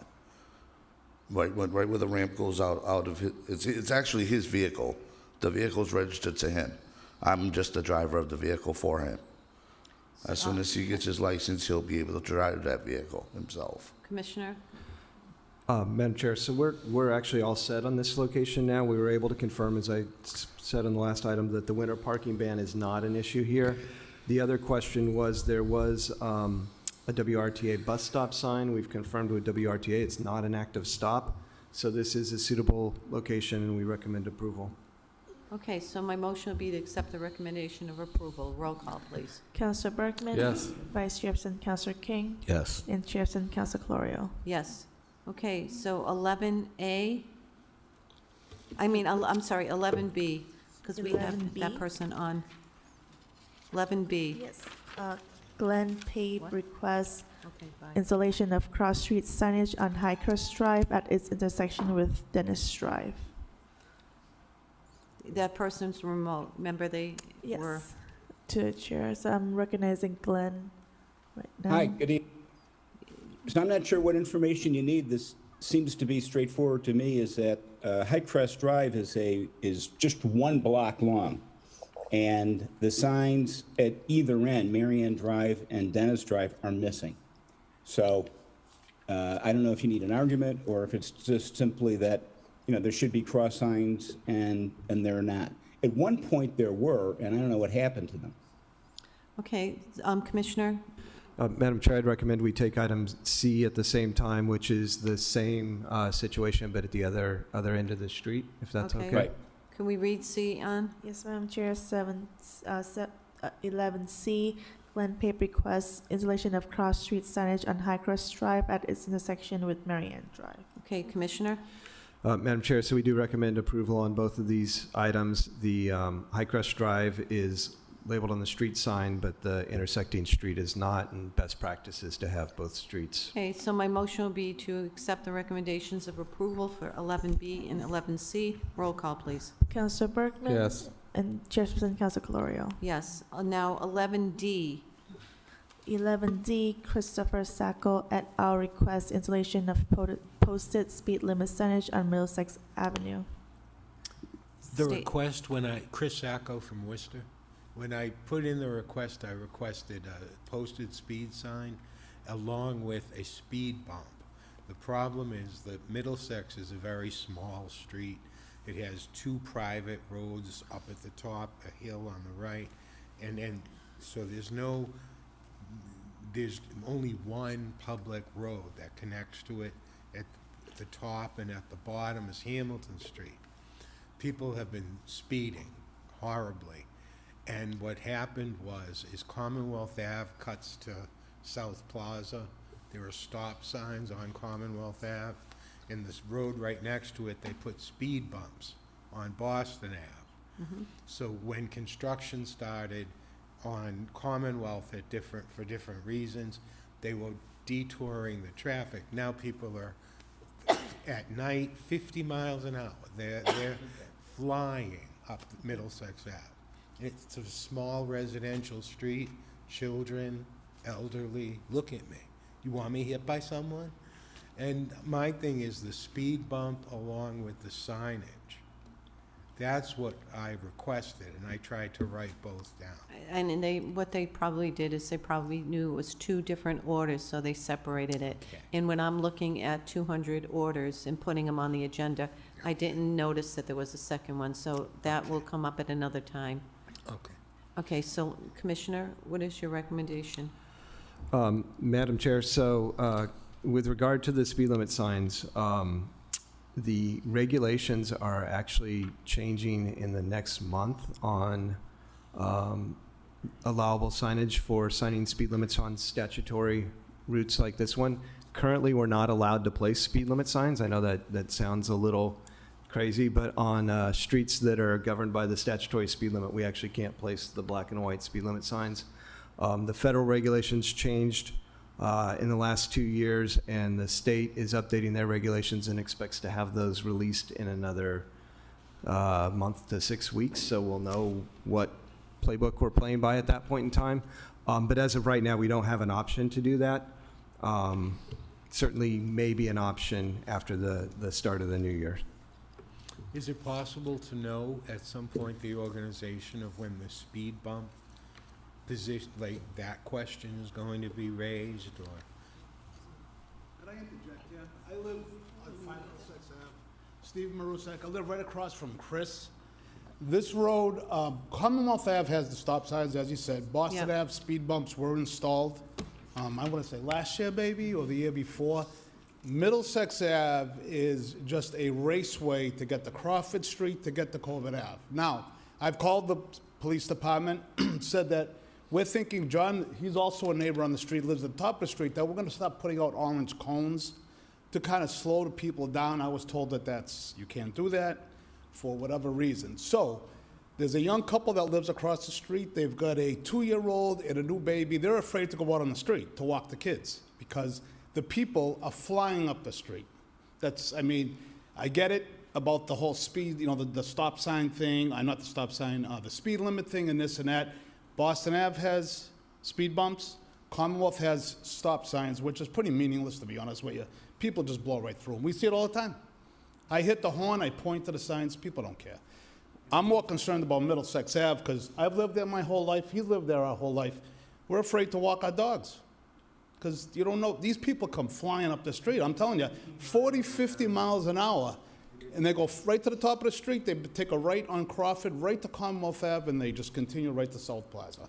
Sergeant Cipro, can we have maybe some focus up there? Have you been up there in a while? Madam Chairman, yes. we do get up to Middlesex every now and then again, as we get complaints around the city, we move our forces around. So I'm taking notes here tonight. So we'll have some people up there too, just to monitor the traffic, and see if, those speeds are accurate. Yeah, sure. I guarantee you, when they first put the stop signs on Commonwealth Ave, they had a car would sit up there, probably just to kind of enforce it, remind the people. The amount of times we saw blue lights go on, and you could hear the cruisers going after those people, and that was on Commonwealth Ave. So once that access of that speedway was kind of shut down, now they go right up Middlesex Ave. They go right up the street, and I'm telling you. In the middle of the day, at nighttime, There were 2 policemen who lived on Middlesex. at one time. And that, They both have moved. they're gone. Unfortunately, one passed away who was a great neighbor, and he would help us out because he saw it too. He saw the cars go flying up the street. And We even have school buses now going down the street. They're using it as a cut through. From These school buses in the morning and in the afternoon, they're flying down the street. now, do we take their numbers down and call the bus company? Are they going to do anything about it? I mean, it's really, I tell you, and I get it. I get there's a whole process that needs to be done here. I get it all. We've been living it. We've tried to accept, okay, that's the traffic flow. But meanwhile, Boston Ave now has speed bumps. They're everywhere. Colbert Ave has got 4 permanent installed speed bumps this summer. We've got nothing. What we're looking for is speed bumps. You know, the kind with the spikes that come up when someone goes. Yeah, so when they blow out The a ones couple that were in the tires- movies, you mean? I mean, it's scary. I mean, we have, our street had a lot of elderly. They've since moved on, so now we've got younger people moving in, but, they're seeing the traffic going up and down that street. I mean, it's like, come on. Madam Chair, to the petitioner, through Madam Chair, what time of day, can you give me just a? all day John long, lives okay. at the top of the street. He lives he lives near Crawford where they're cutting over. Now, there's been a couple of times I've yelled out to people going by, you don't want to do it because you don't know what you're dealing with. Okay. I mean, Counselor Bergman, do you want to say something? What they do is, You need to be at the mic because we can't hear you. also during the winter months, or like even right around now, there's parking on one side of Commonwealth Ave. So what they do is they come up our street, they come up Middlesex, take a right on Crawford, and they're in a hurry to get their spot for the night. So, I mean, they're flying up the street to park on Commonwealth. It's a cut-through, that's all it is. and at one time, It was a quiet residential street. It's not anymore. Oh, my God, it's dangerous. Okay. Counselor Bergman. Thank you, Madam Chair. This has been this way for a while, because I remember the first time I went out as a city councilor knocking on people's doors, I was on Middlesex, and people were telling me then, this is 12 years ago, that the street was dangerous. So since I've been on, filling in from time to time on this committee, I know the chairperson's done an excellent job in trying to complete streets that have been problematic for a long time with real solutions. So I would just share with my colleague, Council Clory, who knows more about this committee than anyone I know, this reminds me a lot in some ways of Hurd Street.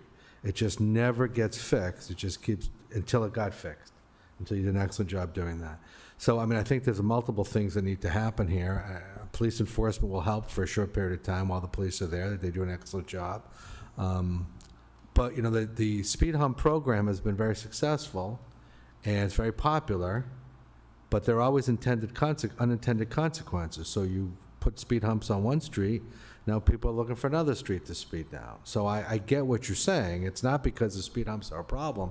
In some ways, they're a product of their own success, because now everybody wants them.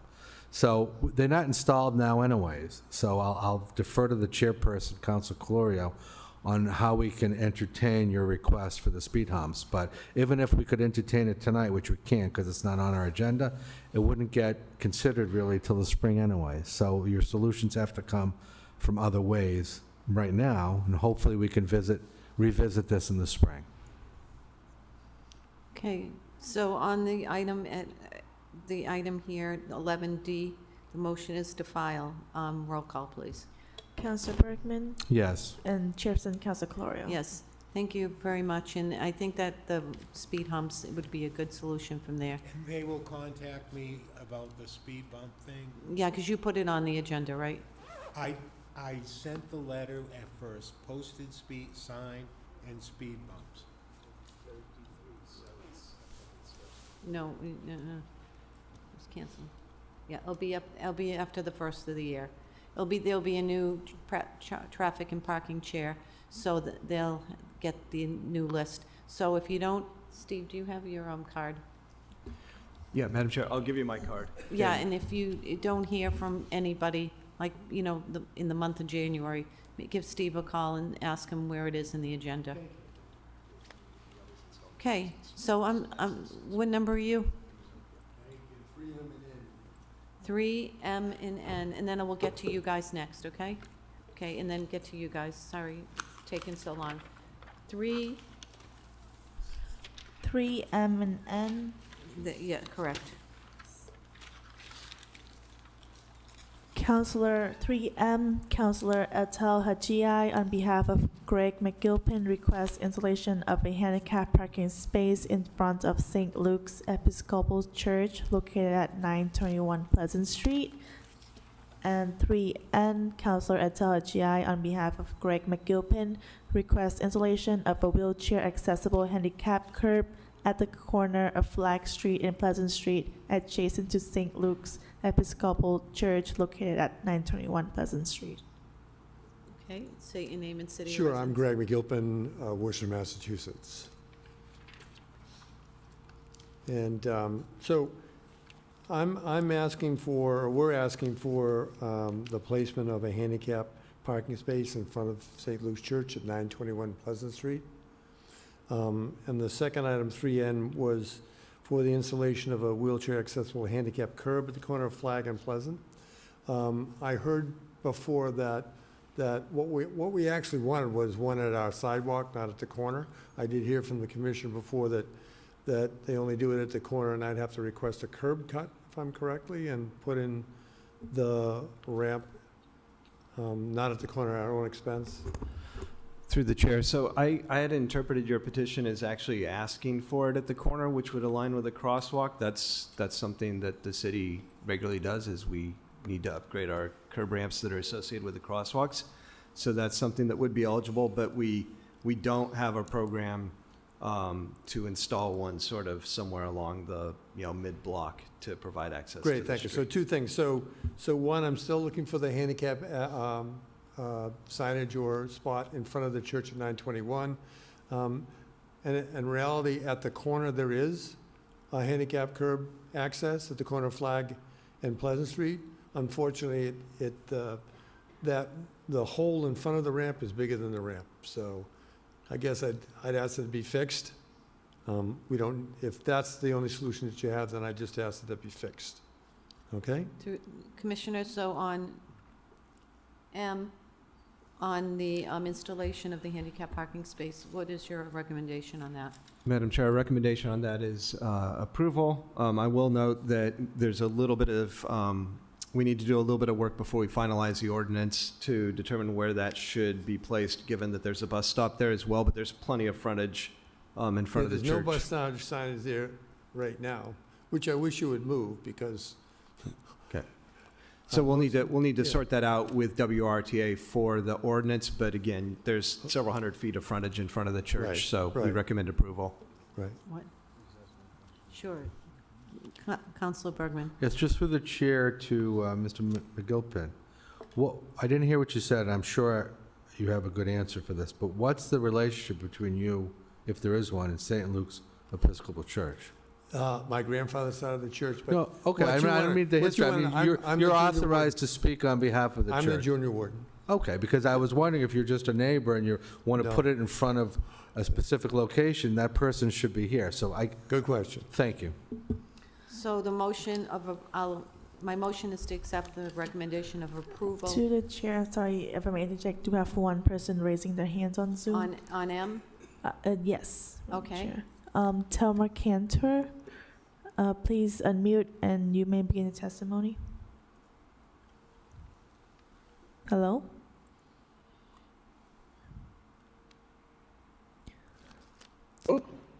Hello? Can you hear me? We can.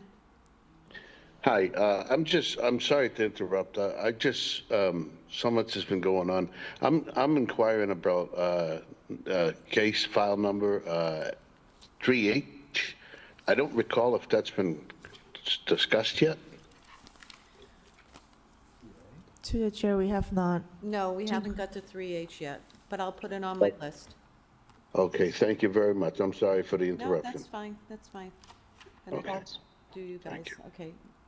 So my motion would be to accept the recommendation of approval. Roll call, please. Councilor Bergman? Yes. And Chairperson Councilor Colorio. Yes, okay, on N, the recommendation is approval pending funding.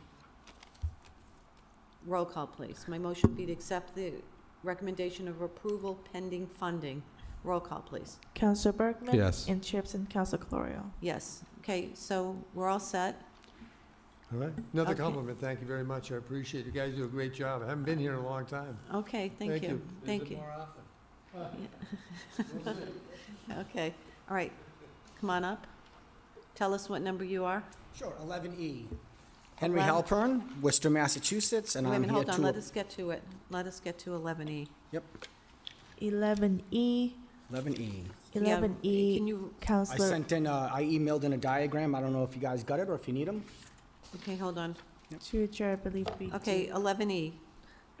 11E, Councilor Morris A. Bergman requests installation of a yield sign on Marconi Road at Indian Hill Road. To see what's going on. Can we do it? Is that okay? Okay, so, okay, yeah, I know that, I know the street. Okay, I'm familiar with it. Okay, go ahead, I'm sorry. What Sure, was yeah, your- Henry Halpern, Worcester, Massachusetts. Okay. So I'm here to oppose this. So I have a couple of quotes, I guess, here to remind everybody. So first is the Massachusetts Driver's License Manual, page 95, intersections. Intersections are where two or more roadways meet. Traffic flow at an intersection is often controlled by signals, signs, and/or pavement markings. The next two sections in this chapter, turns and right-of-way, describe the rules and procedures you must follow at the intersections. Some roads have multiple turning lanes. While on these roads, you should follow applicable road signs and markings. Intersections are very important to the flow and safety of traffic. It is illegal to block an intersection with your vehicle. When driving through an intersection, you must obey all signs and traffic signals. You may only enter an intersection and drive across or a crosswalk if there is enough room for you to drive through safely. Blocking the path of other vehicles or pedestrians in an intersection or a crosswalk is dangerous. This causes traffic jam and violates traffic laws. Specifically, Massachusetts General Chapter Law, Part 1, Title 9, Chapter 89, Section 9, where I'm going to slide down to the relevant facts. Driver, and this is the law that they're stating here in the driver's license manual. Driver of motor vehicle shall not cross an intersection while unable to proceed through without stopping and thereby blocking vehicles traveling in a free direction. A green light is no defense to blocking an intersection. The driver must wait for another cycle if necessary. And the fine is $150 for each offense. So if you look at this intersection here, we have what's called an uncontrolled Y intersection. So Googling through research, AI and internet research, Googling which leg of a Y intersection should yield. At an uncontrolled Y intersection, which is what we have here, where two vehicles arrive at approximately the same time, the driver of the vehicle on the left must yield right-of-way to the vehicle on the right. So as we can see, there's already a precedence, right? There's already a rule and a regulation for this stuff, right? So what happens is, if you can see in the picture here, that the northbound lane of Indian Hill Road comes through that Y intersection and blocks that whole intersection off. So I've lived at this intersection for 14 years, and when I've come home several times, I am blocked in this intersection, right? So I live right at the intersection, and I look out my window a lot, and so I see a lot of other cars get blocked by a row of cars that are waiting to, proceed through the stop sign there. And so this intersection does get blocked quite a bit by cars coming up Indian Hill. And what really needs to happen, so a yield sign on Marconi is not going to do anything. It's going to exacerbate the problem, okay? So it'll give these people a feeling like they don't have to yield, like an uncontrolled Y. They're going to not yield, right? And so that's what we really need is the yield sign to be on Indian Hill, or even better, a stop sign on Indian Hill. And more importantly, and the most important part, is there needs to be a sign that says, "Do not block intersection," right? So myself, and others, and emergency vehicles are blocked. And if it's during rush hour, I've seen Ararat Street actually get blocked because people can't get off of Indian Hill to get on Marconi. So this is a really genuine problem. I've seen this, like I said, for the past 14 years that I've lived there. And I was just ignorant. I thought it was the city engineers have looked at this and they've decided that this is the way it should be. So I never did anything, right? And so now I get this comes into my mailbox and I see that there is a way to change things, right? So it really needs a sign that says, "Do not block intersection," and either a yield or a stop sign there. They come up Indian Hill pretty fast, and they go right across the intersection. Like I said, I've turned off of Indian Hill to go home, and it's pretty dangerous right there, right? So there needs to be a do not block intersection for the people coming up Indian Hill. Just hold on for a sec. Mhm. Commissioner, can you just weigh in a little bit? And you can just stay there, because I want to hear more. So would there be that option that you could put the do not block intersection? Madam Chair, we could, if the committee wanted to request an order, we could place some sort of signage to encourage people not to do that. That kind of signage has minimal effectiveness, but at least it's a reminder to folks that they need to be mindful of the intersecting traffic. And how about, the other recommendation was a yield sign on?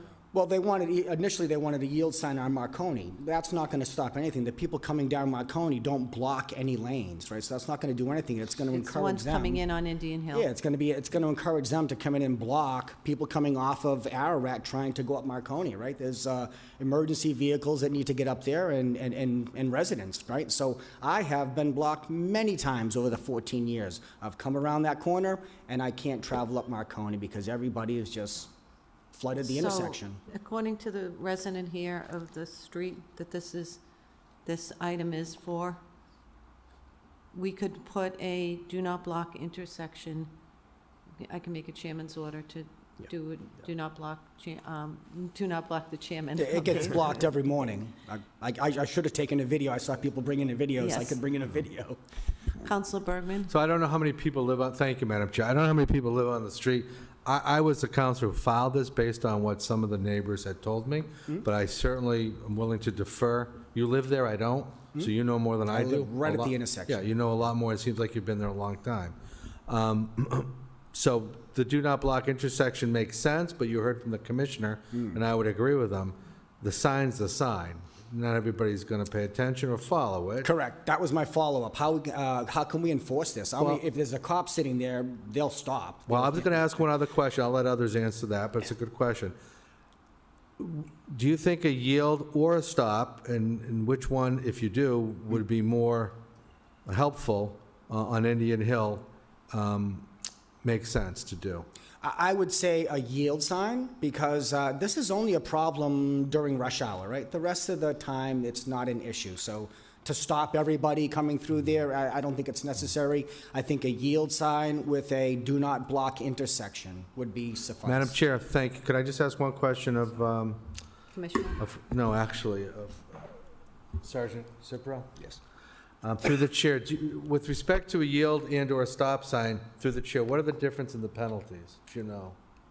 Actually, I don't know off the top of my head. But stop sign would be more significant, wouldn't it? So there's two stop sign violations. We have an ordinance, a city ordinance, and then a Massachusetts General Law, Chapter 89. And we have a city ordinance, I think it's 1312 or something like that. One is a little bit less in fine than the other. So it all depends. Thank you, Sergeant. The reason why I asked that question is I don't know a lot of people that get pulled over for going through a yield, but I certainly know a lot of people get pulled over going through a stop. So, again, I'm going to defer to what you think is best, but I would just say that I think the stop sign is a lot more intimidating. It for is. peop- Not that people won't go through it, but they're less likely to go through it than a yield. Yeah, yeah, so I don't think a stop sign would kill anybody. A stop sign might work better. Like I said, they come when I work from home, so I see a lot of this, right? And they come up there pretty fast, and they go right through the intersection, and they stop right at that stop sign pretty quick. So a stop sign right at the end of Indian Hill might be a good thing. So stop sign with a do not block intersection would take care of it. Would we have to, we couldn't do that, though. That couldn't be a chairman's order. That would- Madam Chair, so we would need to hold and amend the petition, and I would want to evaluate that before making a recommendation on it. It's rather unorthodox to put the traffic control on the heavier movement than the light movement. And there's also some concerns about someone on the left side being able to look over their right shoulder to see oncoming traffic. So we'd want to do an evaluation of that before making a recommendation. So if we hold it and amend it, then we have an opportunity for you to look into it, and then you have to come back for another hearing. Yeah, I can do that. If you want, I can bring video. I can film some video of people getting blocked. Okay. Through the chair, or to the chair, I guess I have a question process-wise, though. Since this isn't the petitioner, can we really amend the petition, or should we either hold or file this one, and this gentleman could Good- submit his own good idea. petition? Because it's, well, unless Or you could Council do a chair's Bergman order. wants to- Yeah. Yes. Oh, it's sure. I'm sorry, Counselor. Yeah. I don't present many of these, so I don't blame you for not recognizing it was me. I would certainly amend it, consistent with what the, Mr. Halpern had suggested, with a stop sign at Indian Hill and a sign for do not block intersection. I make that motion to amend, and then at some point, suggest to the chair, you'll be notified to come back once the commissioner and his staff have an opportunity to evaluate it. Yeah, that's fine. Yeah, whatever it takes. Okay, so that would be my recommendation, is To to the hold chair. and amend. Sorry if I need to check. We have two people raising their hands on Zoom. Oh, okay. The first speaker that I can identify is Jamie Webster. Please go ahead and mute. Hello. Hi, this is Alex Tyson. I'm with Jamie Webster. My wife, we're on the same laptop. We wholeheartedly agree that. Yeah, we live on Marconi, and we agree with our neighbor. And I'm glad that we are not going to continue with the yield on Marconi, because that makes a lot of sense. Thank you. Yes. Thank you. And the next speaker that we have has a phone number ending in 2210. Please press *6 to unmute.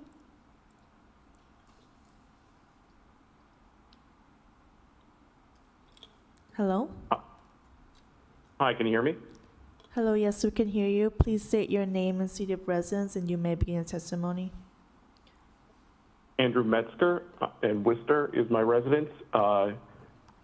I agree that signage should be added to Indian Hill Road as opposed to Marconi. I think that would make it more safer, especially because you've got that Little League field, or the ball field right there during the summertime. There's a lot of kids in that area. I think having some kind of signage on Indian Hill would be preemptive slow down before coming to the stop sign intersecting with Ararat Street. Thank you. Okay, so, no, anybody else virtual on? To the chair, we don't have anyone else raising their hand. Okay, so my motion will be to hold and amend according to what my colleague said. What was the amendment? Or does Ann, do you have the amendment? I have it if Okay. anybody needs it. To the chair, I believe the amendment is to request installation of a yield sign on Indian Hill Road at Marconi Road, and also for the do not block intersection signage. Okay, great, thank you. So I'll get Roll- something in the mail to come back? Yes. Okay. Roll Thank you. call, please. Good. Thank you. Thank you. Councilor Bergman? Yes. And Chairperson Councilor Calorio? Yes. Yeah. Tell me what number you are. Thank you, folks. What number are you? 42? Herman? No, I'm sorry, what, Oh, I don't know. I did not receive that paper. Okay, let's look it up. Ann, can you help us look it up? To the chair, sorry, do you know if it's a handicap parking or resident permit parking or? They're trying to change the zoning from BG3 to, That'll be a planning board meeting. What is that? Oh, that's the planning board. I don't know. All the way down the hall. Oh, well, actually, since I have the attention, one moment, please, sir, if you don't mind.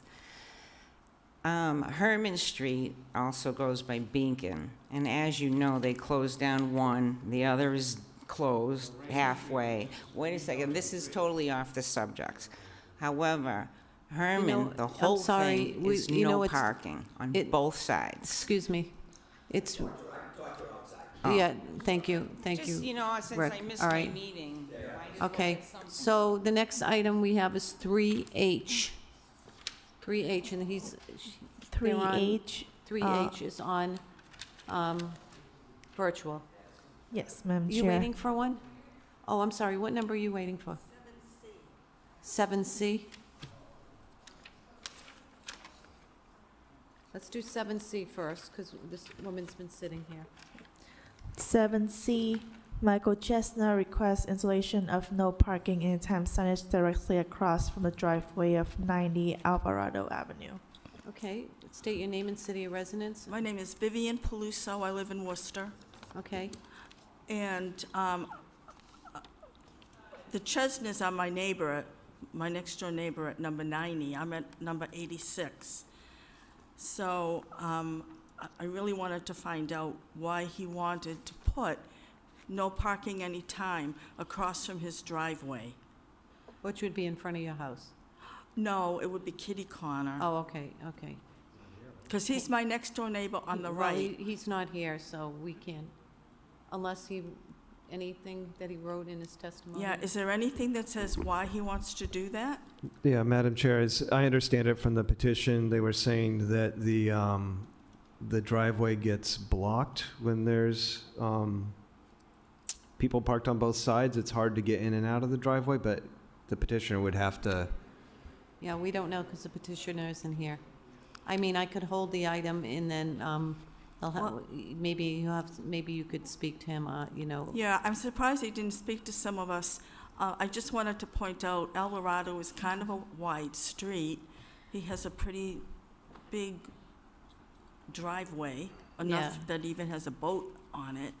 And at the corner of Alvarado and Wigwam, there's been a church there for over 100 years. And every Sunday, people park on both sides of our street. And for what, from 11 to like 12, 12:30. And if there's no parking across the street from his driveway, that's going to limit people going to their church service. And also, during the parking ban, the parking ban is on the even side, which is my side of the street. And there are occasions when we have to park one or two cars for a while on the other side of the street in the winter, which would, I don't know how many car spaces, if it says no parking, is it one car space? Is it two cars? It's So one? many, it's so many, I think it's 5 feet, right, from the curb? Is that generally? So, Madam Chair, the statutory regulation is 5 feet from any driveway, so that exists whether we sign it or not, and whether the committee approves this or not. My understanding, and again, we would need clarification from the petitioner, is they were looking for some amount of space across from their driveway to enable them to get in and out of the driveway. Todd may actually know. Yeah, it would amount to one parking space opposite their driveway.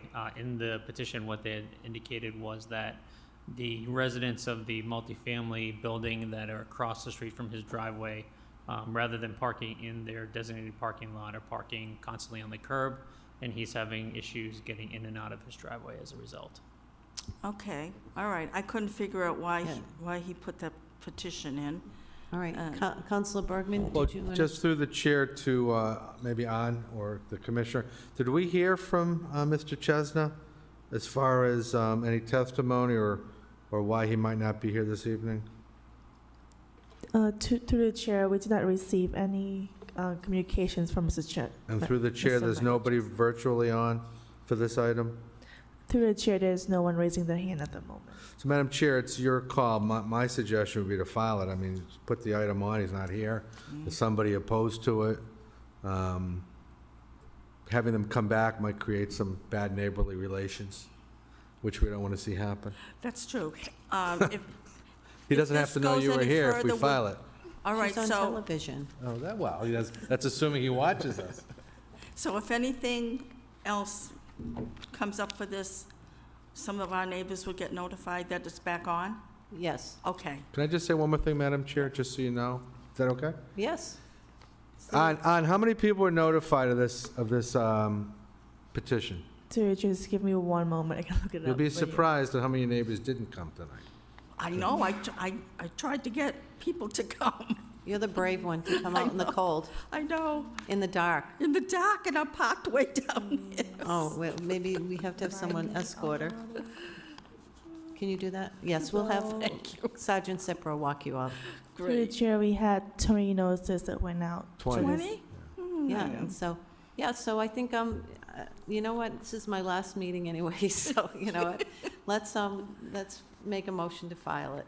Roll call, please. Councilor Bergman? Yes. And Chairperson Councilor Calorio? Yes, okay, we filed that, so. Thank you. Okay, and Sergeant Cipro would walk you out just to make sure Oh, I appreciate it. Thank you very much. you get the talk. I was the first one here and the last to leave. That's right. Okay, now, Thank you. who do we have on virtual? On anybody that needs to be heard? Through the chair, I believe we had the previous caller. That 3H? Yes. Sure. Okay, 3H. Paul Smith requests installation of handicap parking space in front of 72, 74, or 76 Florence Street, amended October 15, 2025. And we have the speaker, Tama Cantor, who we heard from earlier. Hello? Hello? Hello? This is Paul Smith. I am with Thelma Camptor. I have her phone. So I live at, I'm a resident in Worcester, Massachusetts at 73 Florence Street. I'm requesting a handicap parking space as I have a handicap placard. And a couple of years ago, my back was broken, so I have mobility problems. I'm asking to have this installed at 76 Florence Street, which is directly right across the house. I'm sorry, right across the street from my apartment. And there's enough space for definitely one car, maybe two, but there's a fire hydrant. So I would ask that it be put there because it'd be easier for me to walk across the street. Even in the winter, I'm concerned when the snow comes that I may have to walk quite a ways to get to my car, and I definitely will not be able to shovel, but if you could please approve that, it would be a big help at 76 Florence Street. Commissioner Raleigh, what is your recommendation on this? Madam Chair, we just checked in 76, there is enough space between the fire hydrant and the driveway to accommodate one. There is. So Okay, we could so approve it 76. 76 it is. So roll call, my recommendation would be to accept the recommendation of approval. Roll call. Councilor Bergman? Yes. And Chairperson Councilor Calorio? Yes, okay, can you find out who else is on virtual? Thank you so much, ma'am. welcome. You guys are awesome. Thank you so much. Thank you. Thank you. To Chair, we do have Paul F., who is currently raising their hand. Hello? What number? Hello?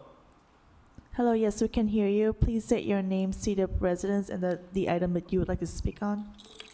My name is Paul Fenderson. I'm speaking on item 7G. I reside in Worcester. I've been here for the last 20 years. 7G, hold on, let us just get to that.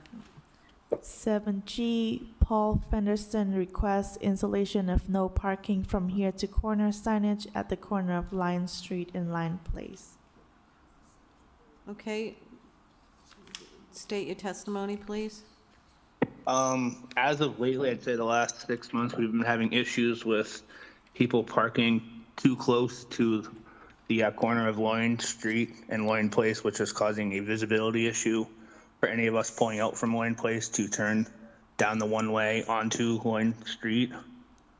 Even this morning, there was a van parked. I mean, we submitted a request for parking enforcement. They came out and gave a ticket. The person was blocking the intersection where you couldn't even see around to make it safely out. And this has been going on for the last 6 months, if not more.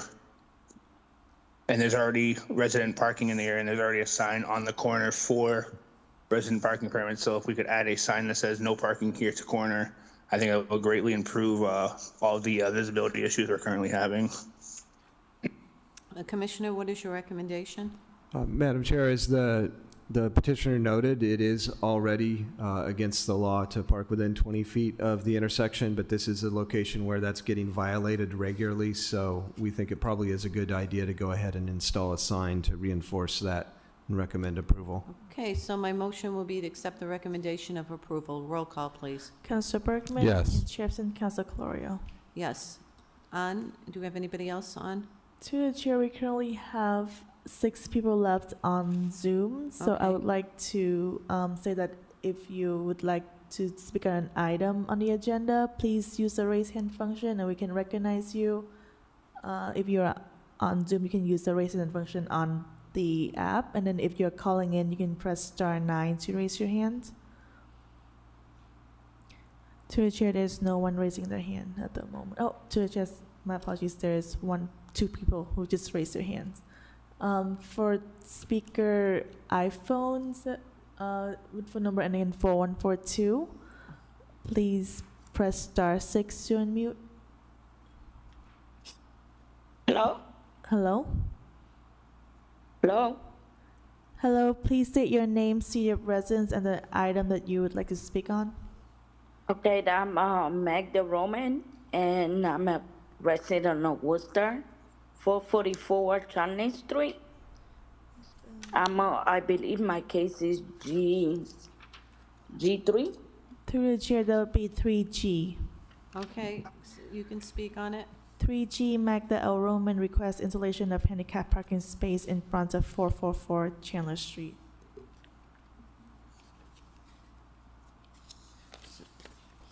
Okay, Hello? I'm trying to find G. Oh, I found it. Commissioner Raleigh, do you want to tell me what your recommendation is?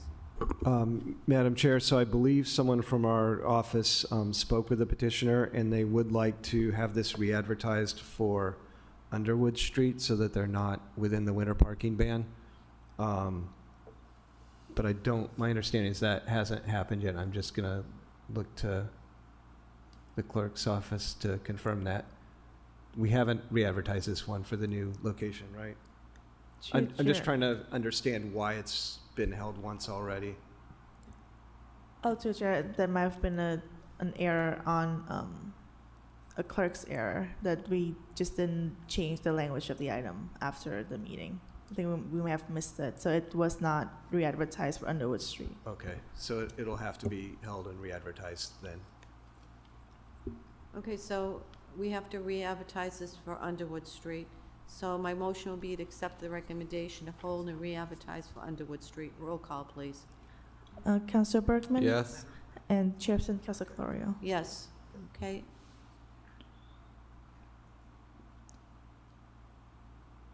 Through the chair, we do have one more person raising their hand on Zoom to Speaker Guda.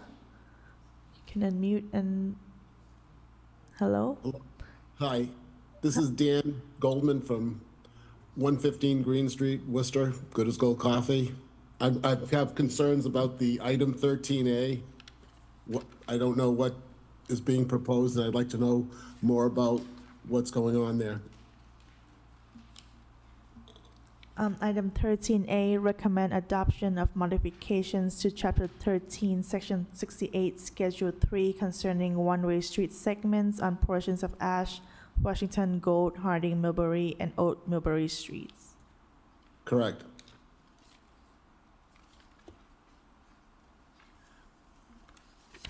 The way my street that I'm bordering, I'm on the corner of Green and Gold Street. And right now, I believe it's going two ways, both ways, up and down the street.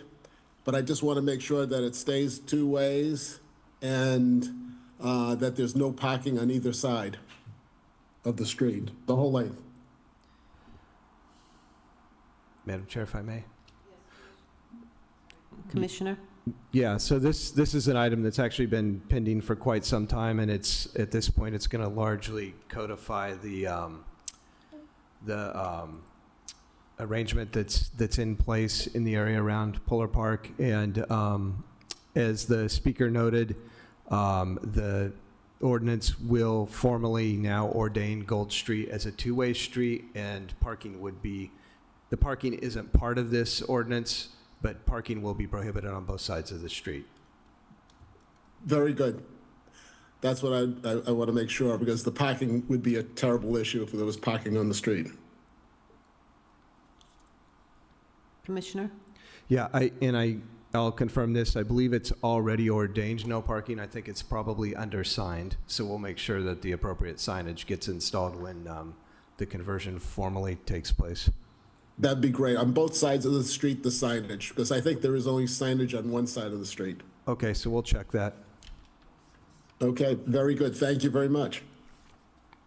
Thank you. So my motion would be to accept the recommendation of approval of the parking ordinance. Roll call, please. Councilor Bergman? Yes. And Chairperson Councilor Calorio? Yes. Okay, I'm just gonna give me like 2 minutes to just look through. And I'm going to make some recommendations. So on all of the handicap parking petitions that we did not deal with, hold on. Wait a minute, my pages are all messed up here. All right, all the ones we didn't deal with, all the handicap parking ones, we're gonna hold those items. Okay? Okay, Madam Chair. So we got those, because there's quite a few of them. They can be taken up in the next session. Hold on, I just want to make sure there's nothing to do with any kind of safety issues that we have to.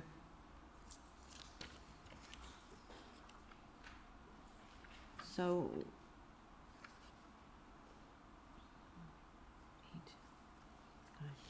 So. Oh, still, we're on handicap parking here.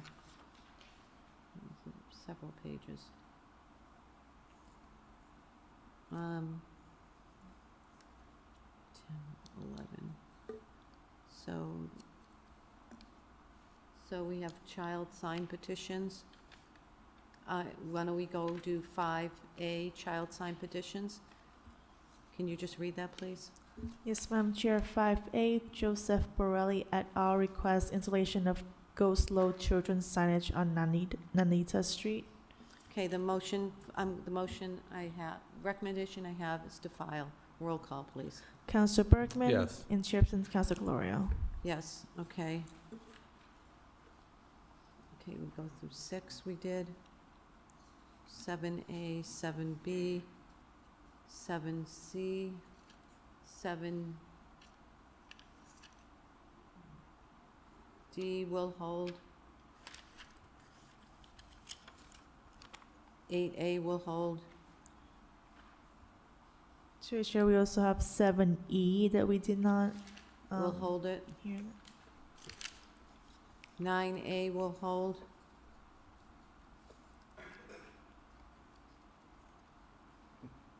10A will hold.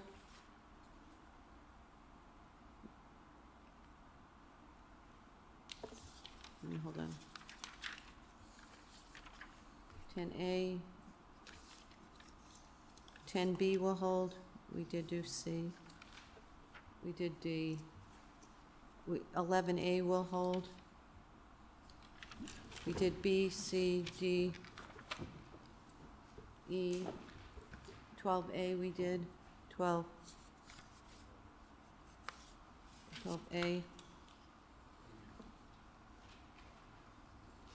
13A we did. 13B will hold, unless we need that. 13B, do we need that? Madam Chair, all that's doing is formalizing the construction as it took place to allow parking there, so it, You want to pass, you want to move if on you're comfortable that? Okay, approving it so that what way. number did I just say, 13B? That's correct. 13B, can you read that, please? Yes, Madam Chair. 13B, recommend adoption of amendment to the general revised ordinances to provide on-street parking on a portion of Grove Street near Morgan Landing Park. So the recommendation is to approve of the parking ordinance, and that will be my, my recommendation is to support the approval of it. Roll call, please. Council Bergman? Yes. And Chairperson Council Florio? Yes. Okay. C, Madam Chair, item C is the parking spaces that have been established in front of City Hall, as well as the 2 handicap parking Okay, spaces on the so we're side. gonna just read that, please. 13C, requesting adoption of amendment to the general revised ordinances to expand on-street parking options near City Hall and implement changes effective immediately on a trial basis. Okay, so the recommendation is for Recommendation approval is of to the approve. parking ordinance. Yep. So my motion is to accept the recommendation of approval of the parking ordinance. Roll call, please. Council Bergman? Yes. And Chairperson Council Florio? Yes. D, can you read D, please? 13D, recommend ordinance modifying 15-minute parking, 30-minute metered parking, 2-hour metered parking, and commercial load zones on portions of Forest Street. Okay, and the recommendation is to approve of the parking ordinance. My motion is to accept the recommendations. Roll call, please. Council Bergman? Yes. And Chairperson Council Florio? Yes. Okay, that brings us to the end of the meeting. I appreciate everyone sticking with the meeting. It's been a long one.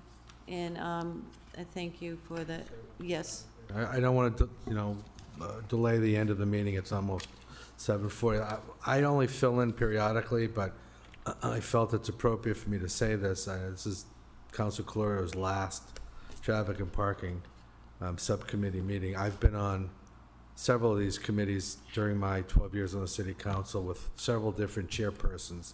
And I would just say, from my perspective, nobody took the job more seriously, more conscientiously, and those are big shoes to fill going forward. And I just want to thank Council Clorio. This is one of the most demanding subcommittees, and she certainly gave it 110%. So thank you, Don. Well, thank you. I appreciate it.